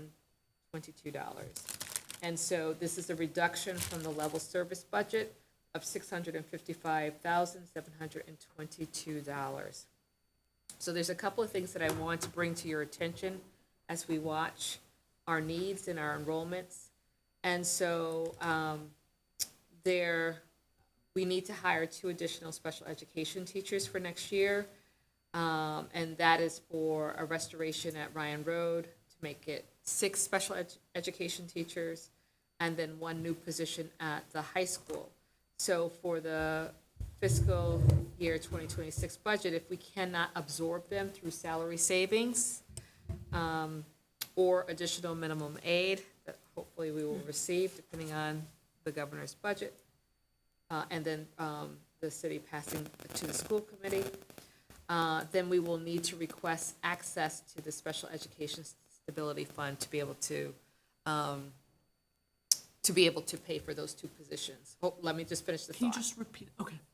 Okay, so the other thing that I'll repeat it. So we need to hire 2 additional special education teachers. One is a restoration at Ryan Road. It was reduced to 5. We need to restore that to 6 special education teachers. That's the first one. And then we also need a new position at the high school. This is different from what was recommended for the reductions that was handed out to you all last week, where you saw we actually moved a JFK special ed teacher to the high school. This is in addition to that. So that's a clarification there. So if we can't absorb it through our appropriation or through our salary savings due to retirements and hiring at a different wage level, then we would we would make a request to access the Special Education Stability Fund. And we would do that literally after everything is resolved. And if there's not a way, we probably will come back to you all at the beginning of August so that we can have the positions in place. So let me just finish up. Okay, so in terms of the reductions, what you received, so it is positions, not people. So there is a reduction of 4.25 FTEs. There were no layoffs. There was 1 transfer who you heard the community speak to and support this evening. This was a very difficult decision. We tried to do everything we possibly can. If there's a different appropriation or a change in appropriation, more than likely we would ask for restoration for that position before anything else is thought of. And so those FTEs is 1 grade teacher at Leeds. I believe it's the 5th grade, so that's through attrition. There was a bubble one year, so there's currently 3 sections of 5th grade. We will not need that teacher next year. And then 1 tech teacher at JFK, 1 tech integration specialist at the high school, a 0.5 health teacher to be reduced to 0.25 at the high school, and then a 0.5 clerical at that is shared with Ryan Road and Leeds. So that is about the fiscal year 2026 budget. So before I talk about the mid-year appropriations, any questions? So I'll turn it back to you to. Sure, I mean, is there more that you want to cover? Or? Yeah, there is more.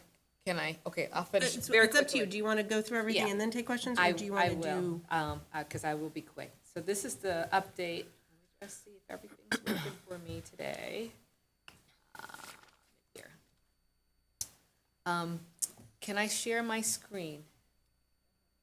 I'm going to try, and then I will. So here's the problem. Jeff should have come up when I hit that, and maybe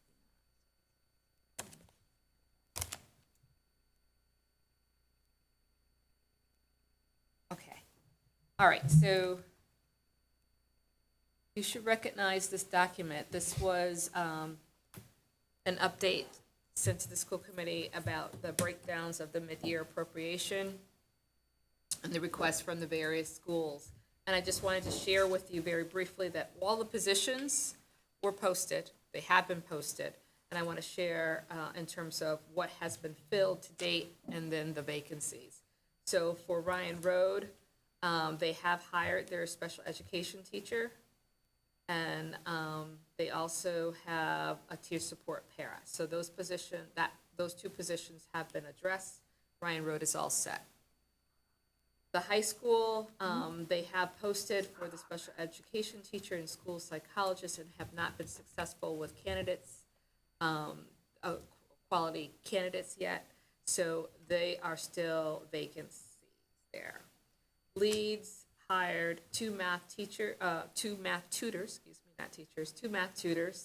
and so they have been hired and are working. Leeds has the request for the para, and has also been hired, and then there was a request for 2 general paras for to cover the lunch and recess. 1 out of the 2 were hired. Jackson Street requested an additional 2nd grade teacher. That position was filled. Jackson Street School it still has a para position. It was posted, but it has not been filled yet. The reading and math interventionist position is a combination of the 2. It has been posted, and we have a hire, but they're yet to start, so we're waiting for that hire date. For Bridge Street School, all the postings were done. We have hired a tutor for that school. That position literally was just a hire, so it's a to be determined date for the start date. And then the other positions, such as the reading interventionist, math interventionist, and then making the secretary, the clerical full-time. And also, those positions still remain vacant, have not yet found qualified candidates for those positions. And then lastly, JFK, their request for 2 hall monitors still remains unfilled. So that's where we are with the mid-year appropriations. And so now I am finished, so I can entertain questions. Okay. Let me stop sharing that stuff. Okay. Member Weisenfreud, didn't you had a question? No. Oh, you did not? Okay. No, I asked Dr. Bonner to repeat, and she did, and that was what I needed. Okay. Member Stein. My first question is about the dollar figures from the special education stabilization fund that might be used to hire 2 special education teachers. So when we went over it recently, currently budgeted about $209,000 and change that will go to our general operating budget. And that only leaves a gap that's 100 and, I don't know, I can't do the exact math because it's 2%, right? But like, what is that figure and what is the cost of a special education teacher, and can we afford 2 for that amount of money? Okay, so the first part of that, and then I'm going to ask Bobby if you can prep yourself for the, because I can't remember what the cap is for the special education. Is it 350? Yeah. Okay, so first off, on average, we use about $84,000 as our kind of holding place for any new teacher. We find that our special ed teachers come in a little higher, so project about $90,000 for each one. And then the mayor has answered the question in terms of the $350,000.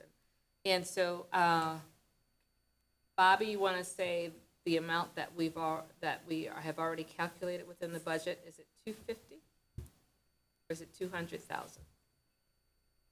And this is separate from the additional pairs that we put in the budget. Oh, I'm sorry. We're She's underwater.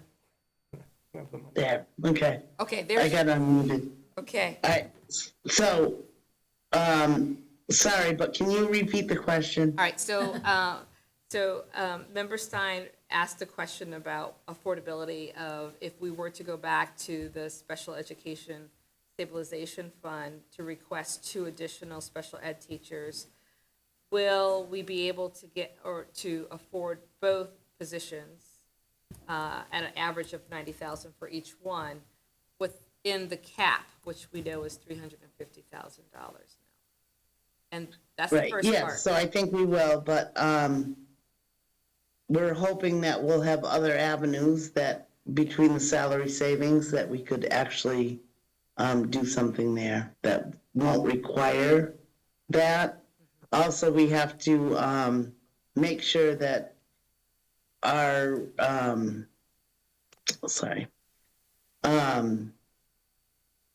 other special education costs are coming in as we had budgeted for. So there's room for some movement, but we should be able to make that work, yes. And Member Stein also asked a question about how much did we withdraw or include within our current budget in terms of the stabilization fund?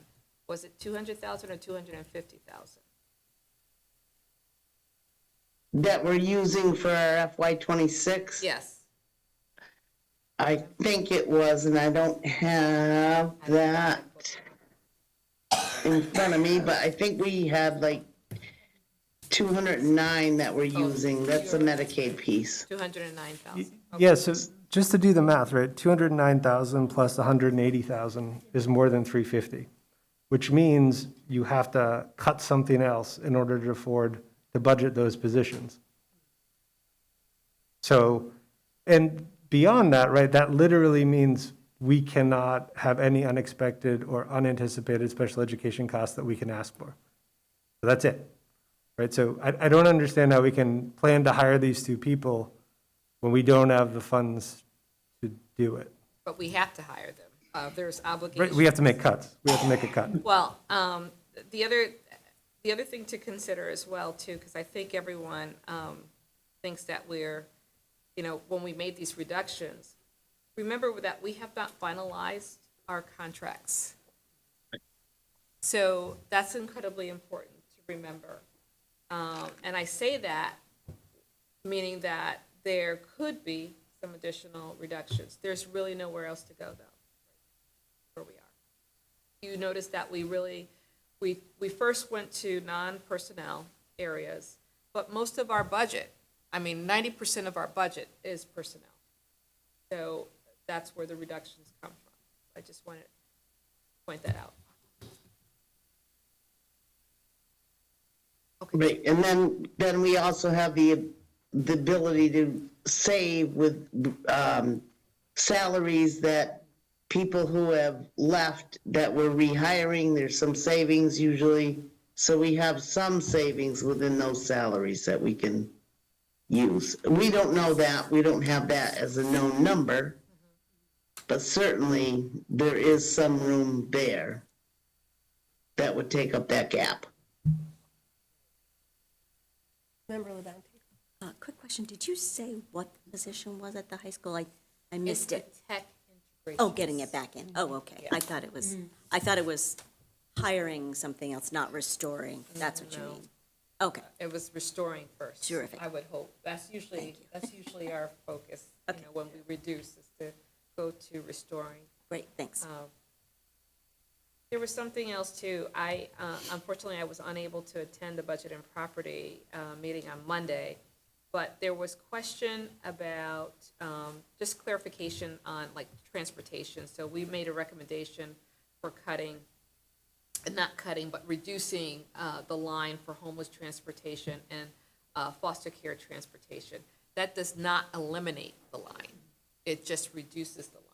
And that's a risk as I read the skinny budget that was proposed by our federal, by the government in terms of watching those dollars, because that's the Pinto Act and some other grants. So we're watching that. So I wanted to be clear there. And then also. Can I just add something on that real quick? But since that's a reimbursement, that's for the previous year. Correct. So if it were cut, it would not, it would hit 27, not 27. Although he may just stop paying. And that was So the we've other heard piece. from the state that they should be they okay. think that even if it were cut at the federal level, it would That they be would. okay for 26. Okay, so then that's true. And that's the same with our 1.7 million other grants that we, there's questions about that, but if those suggested cuts from the federal government goes in place, they're looking, the subsequential, that's the subsequential year. The Is next that how year. Title I works as well? Yes. Okay. Yes. The other thing that I wanted to clarify,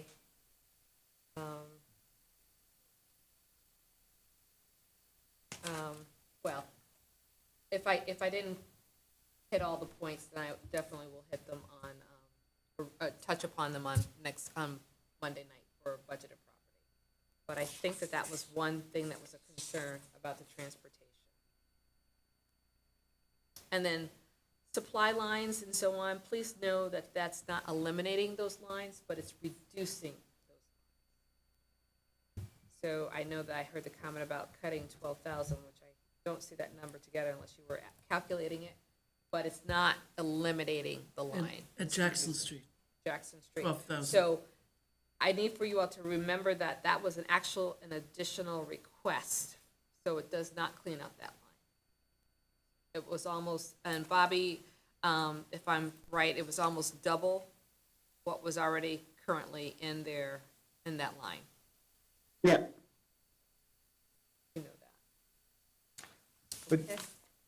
you mean double what was FY '25 but proposed for FY '26 level services? Right, because they were actually correcting the lines of what they actually spent this current year. So they were trying to rectify those lines with the actuals. So they spent 12,000 this year, and they need 12,000 for next year, yeah. So, Yes. we're taking it away. Yeah. Okay? All right. So hopefully that helps a little bit in terms of clarifying some of maybe your concerns or questions. Could you clarify the staffing? So the Yes. staffing numbers in the book we received You're are- gonna get some updates, because we Incorrect. were able to make some corrections today, and I'm gonna show, right.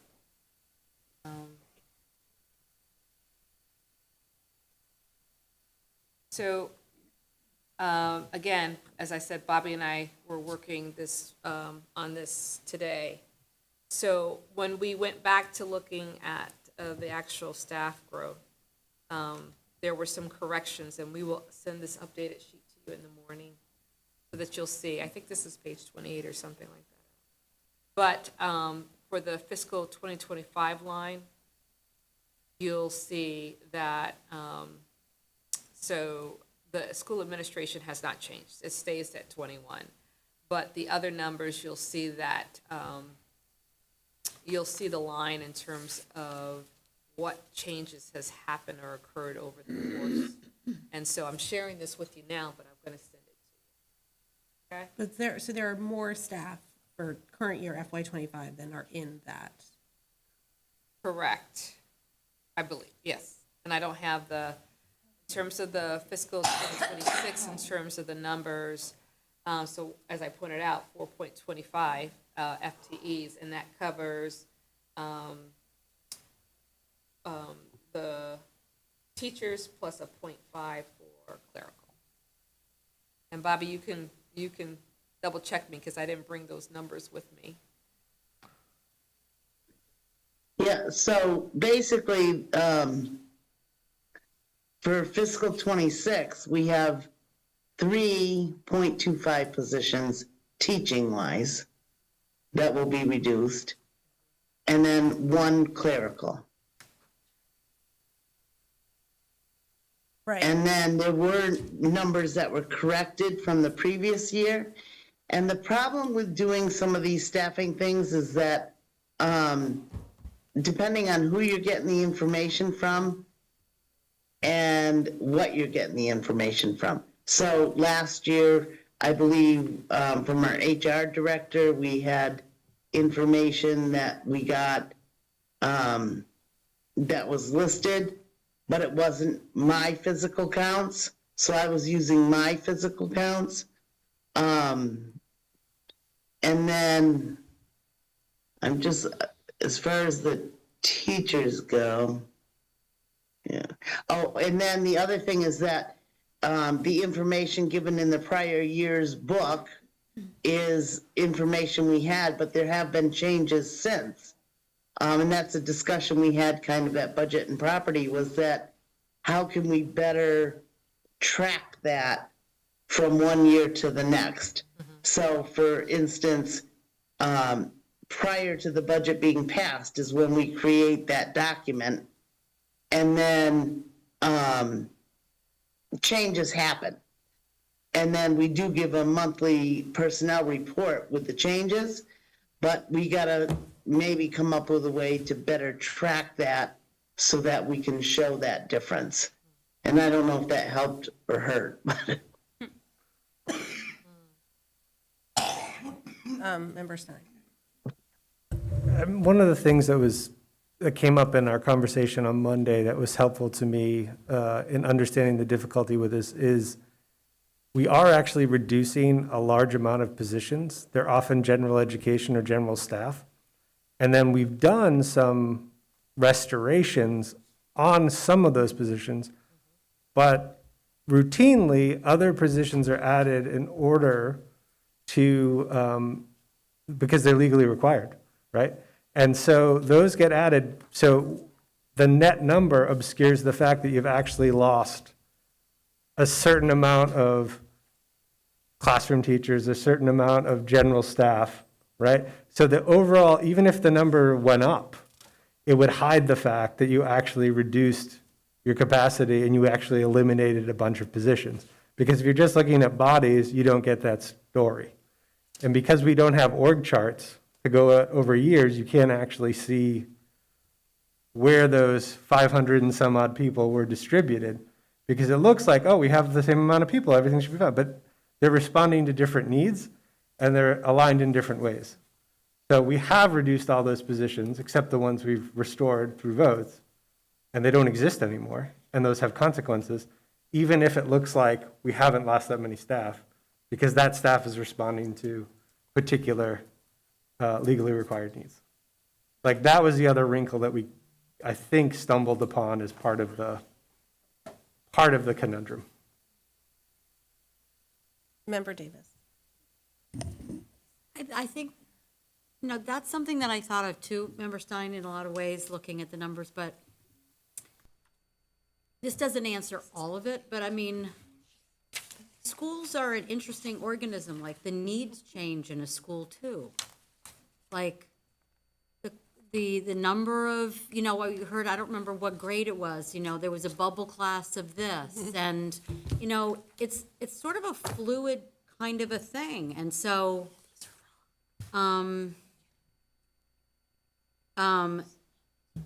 not, I'm trying to pick the right way to phrase this, because it's absolutely difficult, absolutely, and I have experienced this, getting bumped, as they say, from one grade to another.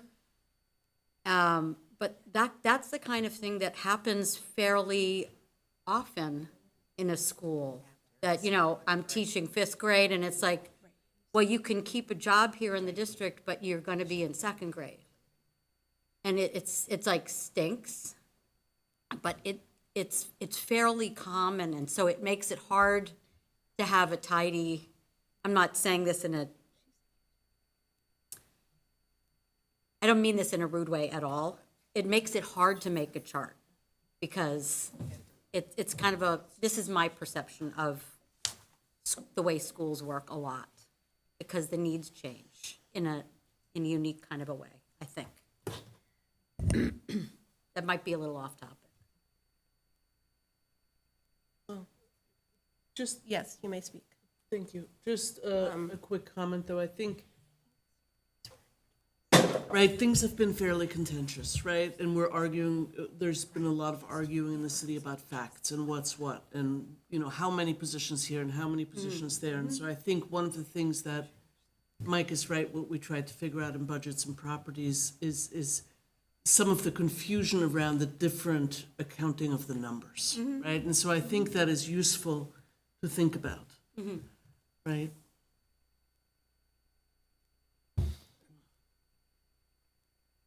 Okay. Could I add one more comment? Yes. I think, Member Davis, just to sort of use your analogy to give you kind of what I was trying to get at with this particular aspect of the problem, we would know if we eliminated classroom teacher position from a school and the person got bumped, right?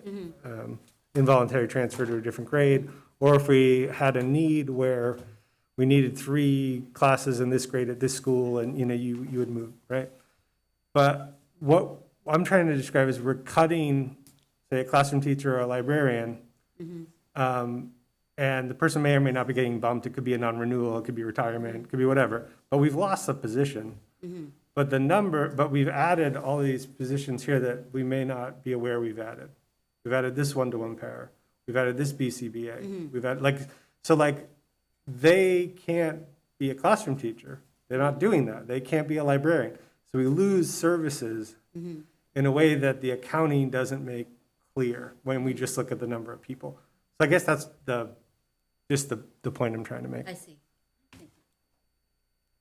When you send those updated numbers, could you also send the enrollment number? Yes, the projected enrollment. Yeah. Okay. Any further discussion? Hearing none. Bobby, you are up with your report. Okay, I don't really have anything other than what's in the packet, but if you have any questions or if you want to see something differently, please let me know. Anyone have any questions? Bobby? And how's Member Gazy hanging on? Oh, we got the ceiling, so. What? Sorry, I'm just mumbling. Okay. Okay, if no questions for Bobby, we will move to, we already did rules and policy, so budget and property update, quick updates. Just a very quick update. We had a meeting this past Monday to talk about and review the reductions that Dr. Bonner went over, and sort of go through them with Bobby and try to understand what they were and how many net positions we were down and the impacts. So that was really helpful for us. What else did we talk about? We talked about the mayor's statement. Oh, we talked about the mayor's statement at length, the one that's attached to the budget update. And we are meeting this upcoming Monday. We have a somewhat lengthy agenda, but we're going to be looking at some of the mid-year appropriations in detail. We're going to be looking at some responses to a previous conversation we had about what reading supports we're giving, especially in the secondary schools, and what the budgets will and won't allow. We're going to be talking about what one-time fund requests we might be able to make. It's a great idea that Member Labounty brought up. So we're going to be talking about some of those possibilities and follow up on some items from this meeting. So if you're able to join us on Zoom on Monday at 5:15 or 5, thank you, at 5 o'clock. And you're also talking about transportation contracts. Yes, and we're going to be talking about the special education transportation contract, which Bobby thankfully mentioned to us on Monday, and we'll have to make a decision about a renewal and what else we might want to do for the future, which is another conversation we're going to have in June with the transportation director for all of our transportation contracts.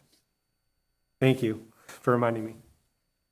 I only remember because I listened to the recording today. At 1.5 speed. At 1.5 speed, which actually sounds like a normal speaking speed when you're listening to it again.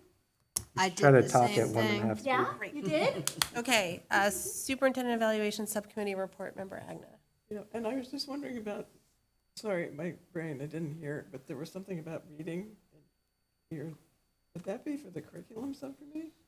So we're trying to figure out how the reading goals are going to be met on the budgets. So like there was a presentation about what resources would be Right. needed for different grades. Yep. So we're trying to understand what the budget will and won't provide.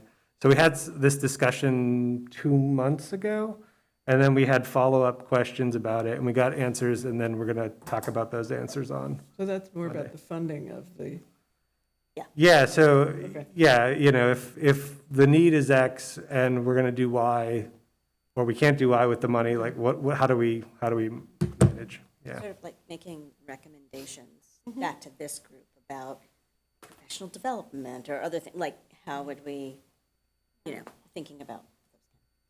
yeah, just sort of, it kind of bridges the idea of curriculum too, because professional development and, anyway. Superintendent evaluation. So the superintendent has a 3-year contract, and we began the evaluation last year, which the subcommittee was a different subcommittee in her first few months of the year, and that changed when there was a new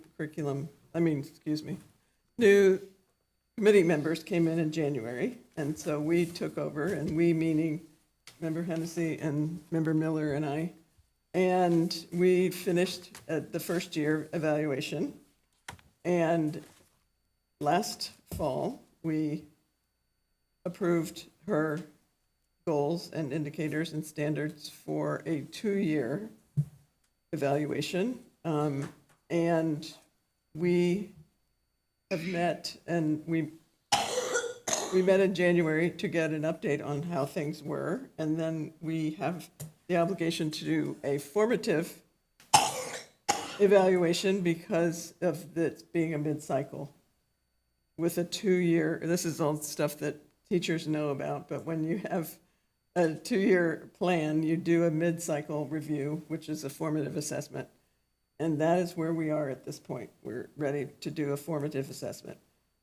We have set our process, and we have set the fact that we are using the DESE evaluation form that I think was in your packet. I believe it was in your packet. Did you put it in the packet? Yep. Thank you. And we will use that as a rating form, which will hopefully be something that will be less confusing than last year when we had to do it before. And we have set a deadline for Dr. Bonner to submit all of her documents of evidence by June 30th. And we will be sending out the survey for the committee to fill out in their assessment of the evidence that they see when Dr. Bonner has presented for her mid-cycle formative evaluation. And we will be meeting in July because we have set a deadline of July 11th as when we ask that you submit your thoughts about Dr. Bonner's performance and based on her evidence. Dr. Bonner's documents are in the drive, and if you are interested, you can also look at them now. But we have agreed to have the documents completely updated by June 30th. Again, with our plan to meet in July 11th, to assemble all of the feedback that we got from about Dr. Bonner's performance, and we will present a report in August. Okay. So July 11th, that is July 11th? I'm pretty sure.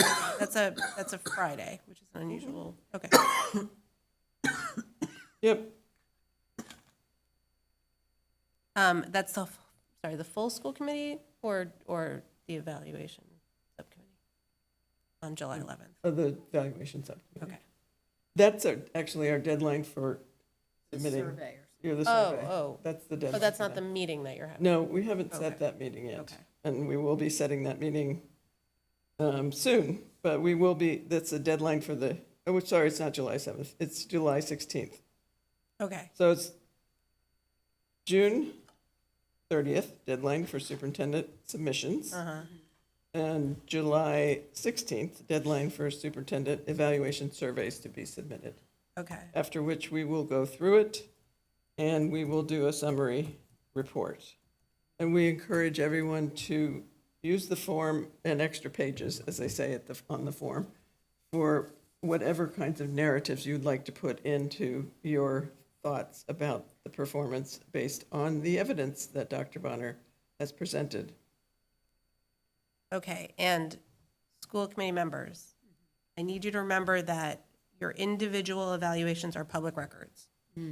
And so please do not include any identifying info about staff or students. So please protect privacy rights of staff and students in these because they are public records. Thank you. Member Stein. Don't they just get redacted if they're requested? Like any public record? They would, but I don't know if you're protecting also the rights from the evaluation committee who see them. I don't know. But yes, they would get redacted. But that was the request from our council to make sure that everyone knew that these were public records and to protect rights. Was there another? I thought I saw a hand. No? Is that clear to everybody? I just wanted to make sure everyone understands that no identifying information. Like if you're quoting somebody, you can't say who you're quoting. If it's a student or a staff member. I don't understand this. Yeah, can you give an example? Give us an example. Well, I'm just thinking, like, if someone says, well, I heard from this student or this staff member that their feedback was XYZ, you just can't say who that person was. You can say a student, or you can say a staff member, but you can't say the name of that person, because it's private. But why not? Like, if it was given permission that you could share it, I don't know what the privacy issue is here, because it'll just get redacted. Actually, I don't believe it will get redacted. If they're adults. If they're students, it will be redacted. But if it's adults, it will not be. I mean, can I just ask, so this came from Layla? Mm-hmm.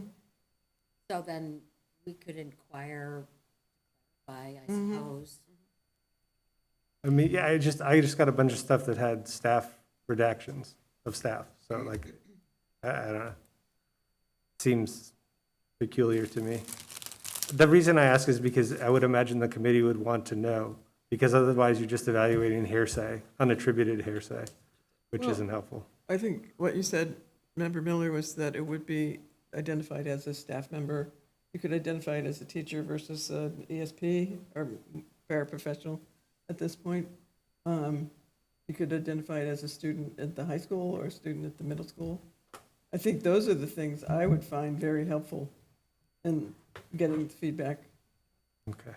Yeah, I just meant the actual name of the person. I mean, if it is automatic that there would be redaction, I guess that's not, but I don't know. But we have to ask for clarification, that's what Yeah. I'm saying. Yeah. Because I think that's where we are. Yeah, exactly. And I think you're right that we don't want to have hearsay. We want it to be from the horse's mouth, as they say, that it is something that was told to you or heard, that you, I mean, not a secondhand necessarily, but.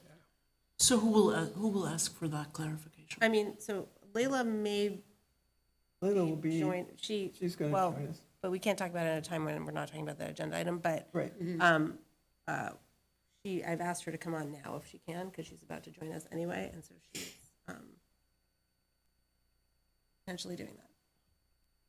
Or, I mean, if she can, and she can just let the subcommittee know who can tell us that. Okay. We don't have to deal with this for a little while. Yeah. And we will make sure to give you the rating forms, the survey, that's the DESI one, in a timely way, but it will be 2 weeks that you have to fill it out. Okay. While we're waiting to see if she comes, and someone keep a lookout for her on Zoom. Let's talk about, are there any future discussion topics? Member Baptiste? Yes, I'm getting lots of inquiries about the status of the outside of school time, like the Y program, the early bird, late bird. So I'm getting a lot of questions about that. And just wondering if we could have an update on. So that's part of my June. Okay. Asking you shall receive. No, it's okay. Going to get all the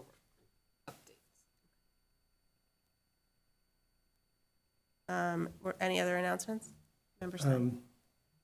I do have a future topic, and I'm sorry. No, it's okay. It's late. So we had a meeting scheduled to talk about the systemic issues related to things that we're aware are going on in the district or have been alleged to go on in the district. And we had a meeting scheduled. We postponed that meeting under council's advice, and we're expecting, I think, to have an executive session. We're not allowed to have an executive session, so we're back to when are we going to schedule the meeting, because we have to do this publicly. I appreciate council's concern about limiting liability of the district, but as I can't share this with all of you on email, I'm going to share it with you now, which is I think that our responsibility and our concerns go beyond simply trying to maximize the reduction in potential liability, and that we actually have to have these conversations as a district in order to decide what policies and what practices we want to put in place regarding these issues. And the only way we can do that is if we do it publicly, which is fine. So I'm hoping we can reschedule that special meeting in order to have that conversation.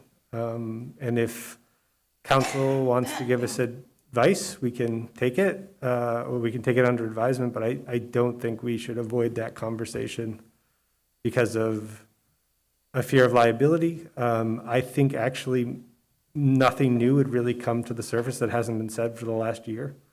It's all well documented. I don't actually think we're going to increase our liability whatsoever. Or if we are, it's marginal and pales in comparison to the public good of actually doing something.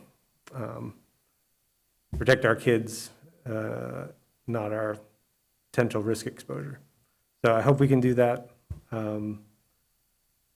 I'm somewhat want to make a motion to do that, but I don't know. If we're just going to have the meeting, that's great. But if not, I'd like to make a motion to reschedule the special meeting to discuss the systemic issues that have been raised to us regarding special education in the district. You making a motion? Yep. I'll second it. Okay, motion's made and seconded. Layla, since you've joined us, is there anything you want to add? So the special education attorney and myself have both advised the school committee that we think because of ongoing matters that this is something that should not be held in the immediate future. It doesn't mean it needs to be foreclosed forever. I'm not comfortable right now speaking to that. I think it would be more appropriate for me to send a privileged communication to the entire school committee. So if they were to vote on this, they'd have a fuller picture. I apologize that I had not been able to connect because of other conflicts with Attorney Minalt this week to prepare something in advance of today. That's the realities of practice sometimes. But my recommendation, and I feel very secure saying this is also coming from Special Education Council, is to hold off on an open special meeting regarding these issues. Okay, thank you. Do you still want to vote? Yeah, it's been seconded. Let's vote. Okay, any further discussion? And what was the motion exactly? To reschedule the special meeting to discuss the systemic special education issues that have come to the fore in the district. Okay, roll call, please, Cassie. Member Miller. Me? Oh, sorry, no. Member LaBounty. No. Member Agna. No. Member Davis. No. Mayor Shara. No. Member Gazy. No. Member Weisenfreund. Yes. Sheriff Cox. No. Member Stein. Yes. Member Hennessy. No. Okay, any other topics?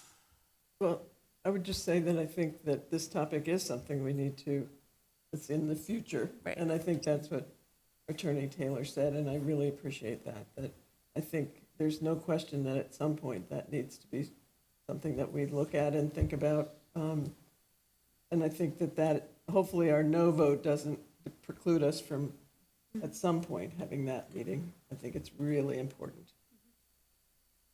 I'd like to see what the further information is. Yes. I just want to say, though, that we are months out from this being a Boston Globe story. The time to respond is past. And we do ourselves no favor by thinking someday we might talk about it. It's, yeah. So, Attorney Taylor, there had been, we had just had a discussion about superintendent evaluation. Okay. And I had reminded members that the evaluations are public and to be careful to protect privacy rights of staff and students. Correct. And not to include identifying information. And there were just many questions about why that wouldn't be redacted if there was a records request. If there was a records request, it would be redacted. I think the other thing to remain mindful of is last evaluation cycle. One of the reasons I wanted this reminder made is last evaluation cycle, there were questions that came up about whether individual evaluations were public. And it's very clear, even in Dr. Bonner's contract, that the individual evaluations would be public. So I wanted, first of all, I wanted that to be a reminder to the school committee members that it's not just the final document that will be public, but if people ask for individual evals, they'll have access to those. In any case where people are creating documents that have the potential to have the names of individuals in them that are personally identifying. You do a review before those requests were made public. And if they were to be used in a meeting, I'd want to review for redactions. But I don't think there's a harm in reminding people when they're drafting that because they're public, if there's information they think might be protected under the public records law, just to, just be mindful of that when they're drafting. That's all. But it's not that it won't be reviewed, but sometimes if you're thinking about it as you're actually drafting something, it's helpful for the process and less gets overlooked. Okay. That's all. Thank you. Any Yep. further questions on that? Nope. Okay. So we're almost at executive session, Terry Taylor.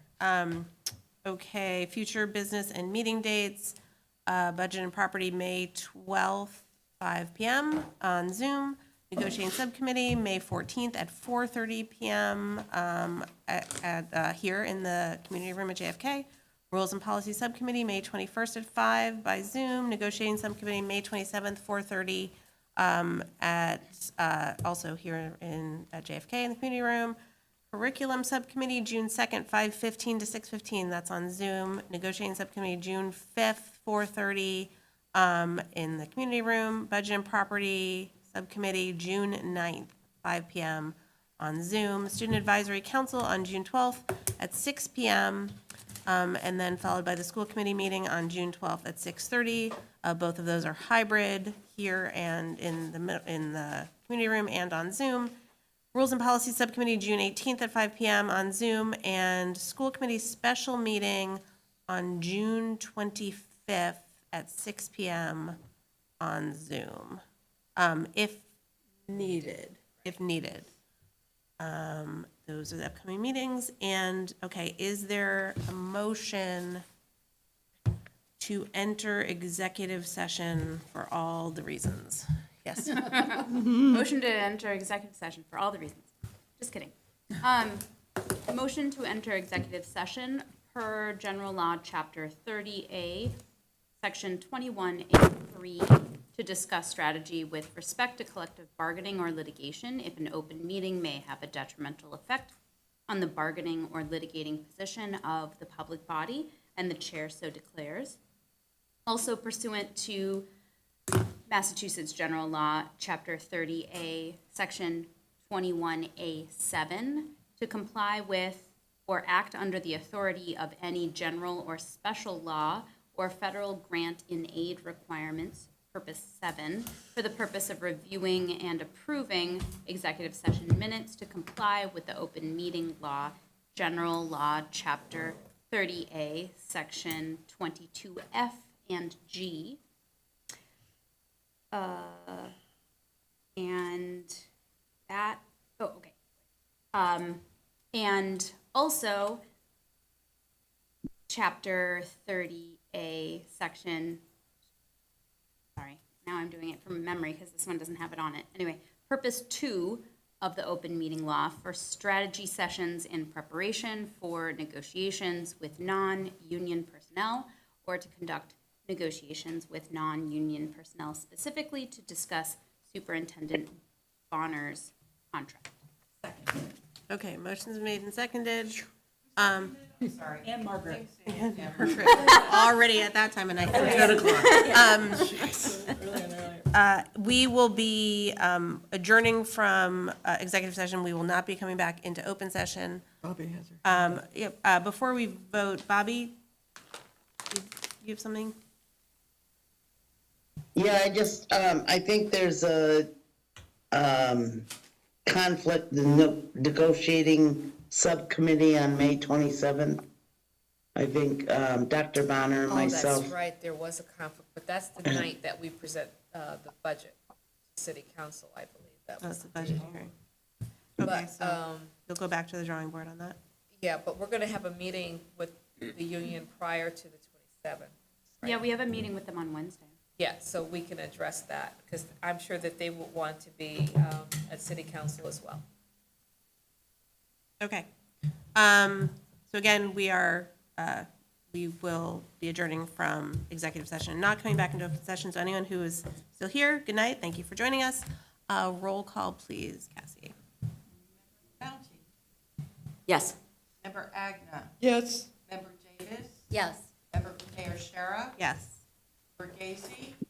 Yes. You're still awake. Yes. She's tipping. Get your jammies on. They're on. They're on. Okay. Yes. Member Stein. Yes. Member Hennessy. Yes. Member Miller. Yes. Okay, we are Good night. going into executive session.